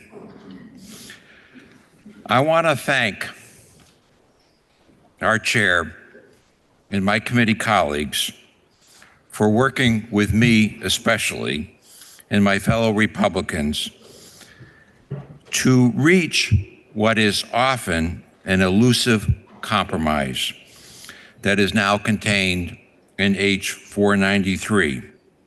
I will publicly admit that it is easy for me to vote no. But I support this bill. We did good, hard work together. And yes, joint fiscal was there, answering our questions, doing spreadsheets upon spreadsheets upon spreadsheets. I dream of them now. It's like, wow. We did not spend the $77 million the governor had put aside for property taxes. We did not spend some of those targeted tax relief funds. They're not in the budget because it's taxes that would be coming from Ways and Means. But we did not spend them. As tempting as it was when you have $300 million in requests from all of us in our committees and the public. So yes, we did. We worked to the best of our ability in the same box of what our projected revenues are and available funds. We had to reduce some of the governor's recommended expenditures to add some others. We tried to minimize that, and it wasn't easy. For every dollar we added, we were looking for a dollar to reduce. And again, we all come to different conclusions. There, as was mentioned earlier, small inflationary increases to many of our providers, like home health services, our mental health agencies. They got a 2% increase. I mean, it's hard to argue that, no, we're going to level fund you, and that means less services that we are hoping for. We added back a proposed reduction to our state's attorneys. Our state's attorneys who have a backlog of criminal cases. Had we not added that back on Monday, there could have potentially been layoffs in our state's attorneys. I like to think I'm a law and order guy. That would have been wrong. We need to address public safety, and the state's attorneys are on the front line. The end of the day, I think H493 is a good product. And again, we all have a different lens. We all can pick apart the product. I am going to support this bill, and I urge my colleagues to consider supporting it as well. Thank you. The question is, shall the bill be read a third time? Are you ready for the question? If so, member from Barrytown. Thank you, Madam Speaker. I would like to thank the committee for all their diligent and hard work on this bill. It was not easy to make the cuts and the decisions that they were making and come to something that could be voted out of committee 11-0. However, over and over again, we've said that the issues relating to affordability and workforce development starts with housing. I will be voting no on this budget, as critical funding for middle and low-income housing development through VHFA and the Vermont Bond Bank program has been reduced by half. Additionally, we will move the base funding amount of $4 million to one-time money, leaving a gap to be filled in further appropriations. Thank you. The question is, shall the bill be read a third time? Are you ready for the question, member from Barry City? Thank you, Madam Speaker. First, I think it's important to express my gratitude for all those that were involved in this budget-making process. Not fun, I'm sure, but I do appreciate the hard work that you did. That being said, I do need to speak out of my concern about the removal of the $2 million in brownfields cleanup funds, bringing it down to my understanding to zero, and the $2 million in downtown tax credits which were in the governor's budget. These resources are vital to the growth and revitalization of communities, and I believe that the governor is acutely aware of the significant benefit that they provide, hence why he included them in his budget. Berry City has firsthand experience with these funds. We successfully utilized them for our Enterprise Alley project and City Place building projects. We've not had not those funds been in Berry City for us to use, the education fund would be down $150,000. And I do want to note that it's my understanding that a project in Berry City, which is 32 units of housing, is also planning on using brownfield funds. So I do want to, again, express my gratitude for those in the budget, but I will be voting no on this. The question is, shall the bill be read a third time? Are you ready for the question? Member from St. Albans Town. Thank you, Madam Speaker. I too want to thank the members for their hard work and time spent on this budget. I appreciate all of their commitment and time to this bill, but there are a few things that do concern me. First, this bill there are bills still coming that aren't included in this budget, and that worries me. A lot of our bills parked in this budget have been considered, but others have not. But I'm just going to echo some of my concerns about the VHIP funds being leveled down and being just one-time money and not in the base. I believe VHIP is our quickest and least expensive option to get housing available. But once again, I truly thank the members for their hard work and commitment to this budget and to the compromises made. However, I cannot support this bill at this time. I will be voting no. I look forward to following this bill as it makes its way back to us. Thank you. The question is, shall the bill be read a third time? Member from Essex Junction. Madam Speaker, I too thank the committee for their work and most importantly for their compromise. In this building, compromise is vital to Vermonters, and that's what we have for this bill. A bill that gives much needed support to housing, much needed support to healthcare and our providers, and does what we need to do to be fiscally conservative in the climate that we're in and provide a solid foundation for Vermonters as we move forward. I am voting yes, and I encourage the body to vote yes. The question is, shall the bill be read a third time? Member from Poultney. Madam Speaker, as members before me have stated, I do realize the hard work the House Appropriations Committee has put into this budget. Many asks from many committees have been forwarded to this committee, and they worked hard to reach a point where some, but not all committees are happy. Having said that, the budget as presented today is not a budget I can support. One of the hardest things for me to accept is this budget includes an additional $25 million in base spending over the governor's recommended base spending budget. Given the uncertain economic outlook and the potential federal cuts heading our way, adding to the base is not a responsible thing to do. Another reason I cannot support the budget is the reduction by almost 1/2 of the investments made in the governor's recommend to middle and low income housing development through VHFA and the Vermont Bond Bank program. If we truly believe we have a housing crisis, then we need to support housing initiatives as much as possible. We've already mentioned the $4 million of VHIP funding going from base to one time. This budget also spends our future today by cutting in half the treasurer's bond retirement appropriation and significantly reduces PCB remediation and mitigation money in the governor's budget. The budget also fences off an additional $10 million for the failing hotel motel program, money that could be used on real permanent housing solutions. This budget also eliminates the governor's recommendation for a recovery pilot program and cuts the Vermont Tuition Advantage program, which makes higher education more affordable for low-income housings, for low-income Vermonters. For these reasons and more, I will vote no and hope we can work together with the other chamber and the administration to build a budget we can all support. The question is, shall the bill be read a third time? Member from Berry City.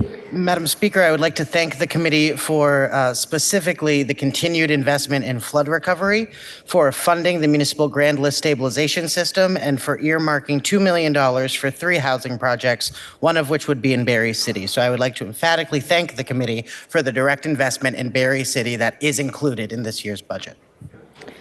The question is, shall the bill be read a third time? Are you ready for the question? Member from Dover. Madam Speaker, I've been here a little while, and I am so grateful to the committee. It actually feels really hopeful to me in this time, which is really challenging in our country, to see the Appropriations Committee come back to us with an 11-0 vote.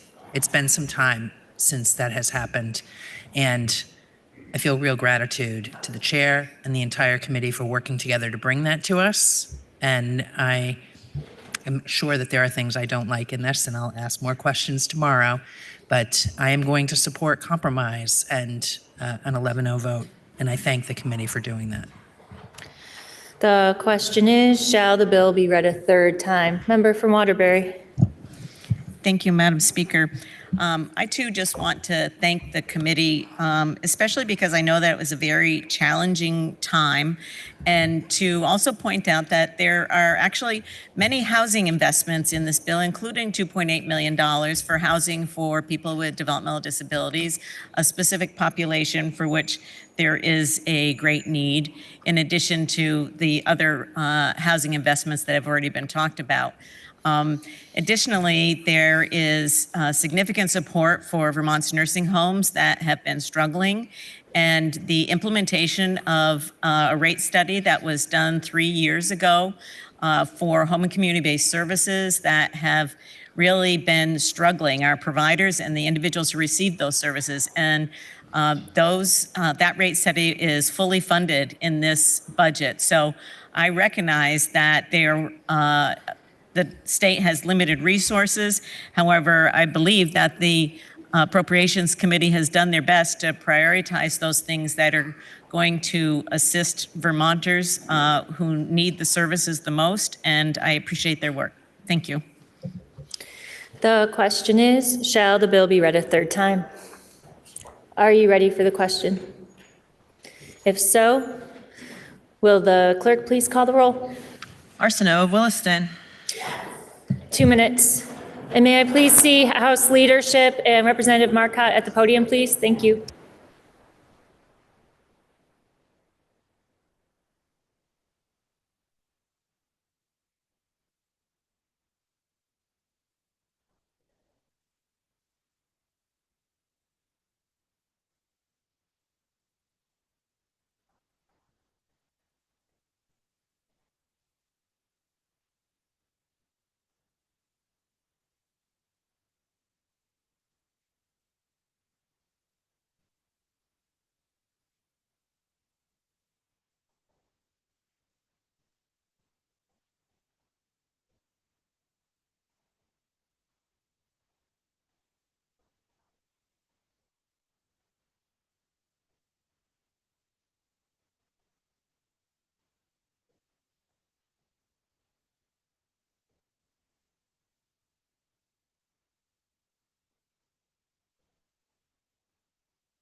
Will the House please come to order and members kindly take their seats?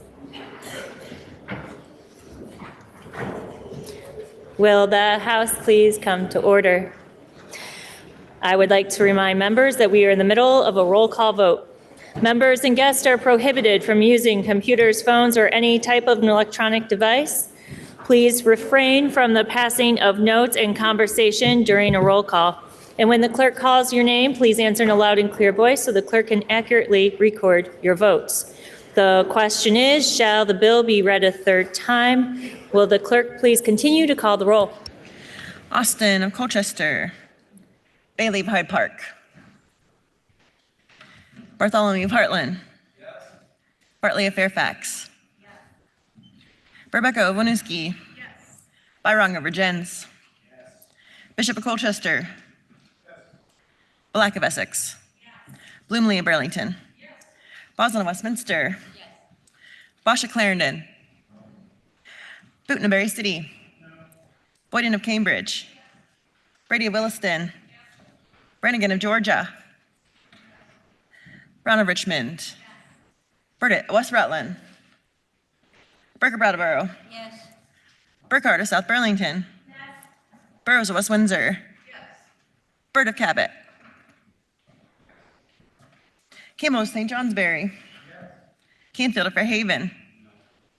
Karis Duncan of Whitingham. Yes. Casey of Montpelier. Yes. Casey of Hubbardton. No. Chapin of East Montpelier. Yes. Charlton of Chester. Christie of Hartford. Chino of Burlington.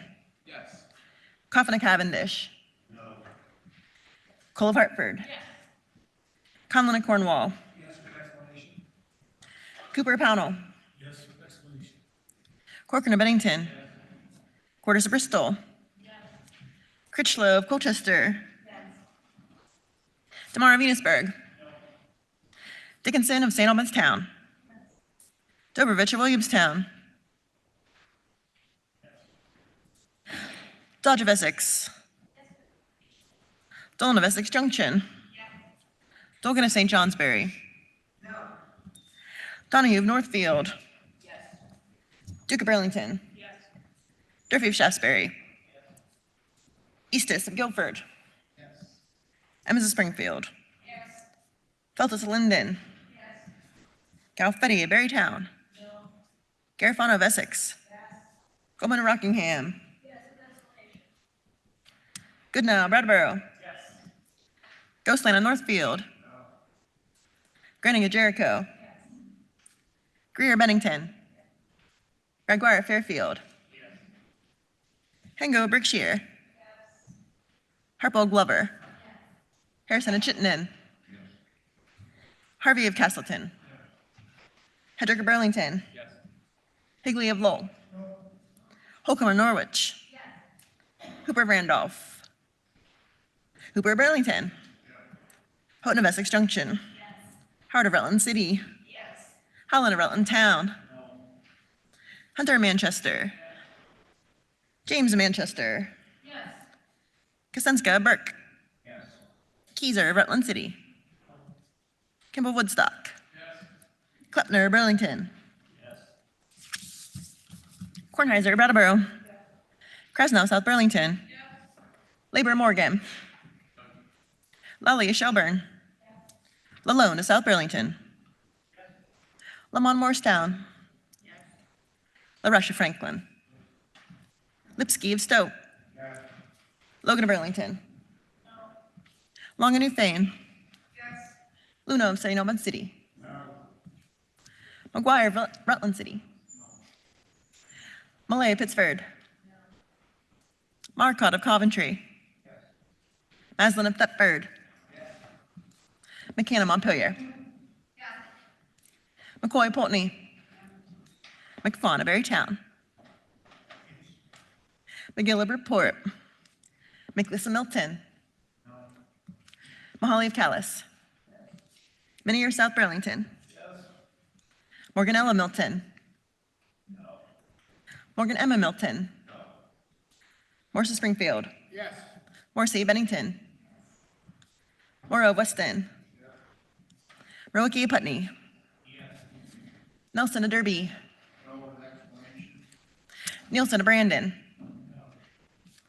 Niagara Bennington. North of Ferrisburg. Noise of Wookett. Nugent of South Burlington. O'Brien of Tunbridge. Odie Burlington. Oliver of Sheldon. Olson of Starksboro. Page of Newport City. Parsons of Newberry. Pezzo of Colchester. Pincinel of Dorset. Pouch of Heinsberg. Powers of Waterford. Priestley of Bradford. Richard Pollitt. Quimby of Linden. Rachelson of Burlington. Sakowitz of Randolph. Shy Middlebury. Sheldon Middlebury. Sibylla of Dover. Southworth of Walden. Squirrel of Underhill. Steady Milton. Stevens of Waterbury. Stone of Burlington. Supernut of Barnard. Sweeney of Shelburne. Taglavia Corinth. Taylor Milton. Tomlinson of Winooski. Toof of St. Albans Town. Torrey Town. Walker of Swanton. Watts of Zachary City. Waters Evans of Charlotte. Wells of Brownington. White of Waitsfield. White of Bethel. Winter of Ludlow. Wood of Waterbury. Yakavoni, Morristown. Austin of Colchester. Bailey of Hyde Park. Burdett, West Rutland. Christie of Hartford. Cooper of Randolph. McGill of Bridport. And White of Bethel. For purpose of explanation, member from Chester. Madam Speaker, I am in admiration and have respect for the committee that put the work into this budget, and I have a great sense of relief that I am on a different committee. My no vote reflects my conviction and hope that we will reconsider our allocations to housing. If we do not aggressively address this crisis, we will not solve homelessness, we will not attract a workforce, and we won't retain the one we have, and they shoulder our income tax and most of our sales tax. We will not grow the grand list of our communities, and our education fund depends on that tax, and our municipalities depend on that tax. We will have a committee looking at a budget in a very few number of years whose task will be heartbreaking, because we will not be able to sustain this kind of budget if we do not deal with this issue more assertively. Thank you. Member from Cornwall. Madam Speaker, I join in the appreciation of the difficult work of the House Appropriations Committee and voted yes. The committee cut funding for PCB remediation because it did not receive the information it needed to make an informed decision. I call on the administration to make this right in the Senate, and I look forward to the state meeting its obligation to affected schools. Member from Pownell. Madam Speaker, I am voting yes for two reasons. First, in this budget, I see an awareness of the healthcare concerns shared by many Vermonters in the rural district I represent. And second, in the 11-0 vote of your committee on appropriations, I see the commitment to oversight, accountability, and compromise that brings out our best work. Member from Essex. Thank you, Madam Speaker. I vote yes because I support this balanced and thoughtfully negotiated budget. It addresses our housing crisis through a mix of innovative programs and time-tested investments. Vermonters want us and need us to move forward. Member from Rockingham. Madam Speaker, our healthcare system is extremely fragile at this moment. Primary care practices are closing. Our major insurers on the verge of collapse. DAs and SSAs are severely underfunded, and many of our hospitals are operating in the red. I voted yes on this budget as it begins the path towards sustainability by addressing the Institute of Healthcare Improvement's triple aim of healthcare improvement, of improving access and quality and reducing cost. Member from Derby. Thank you, Madam Speaker. Although this budget contains some of the asks that I have championed and we have championed in our committee for food resiliency, the reduction by 40% in the amount of $4 million to the Environmental Contingency Fund for PCB testing and remediation in schools concerns me and my constituents.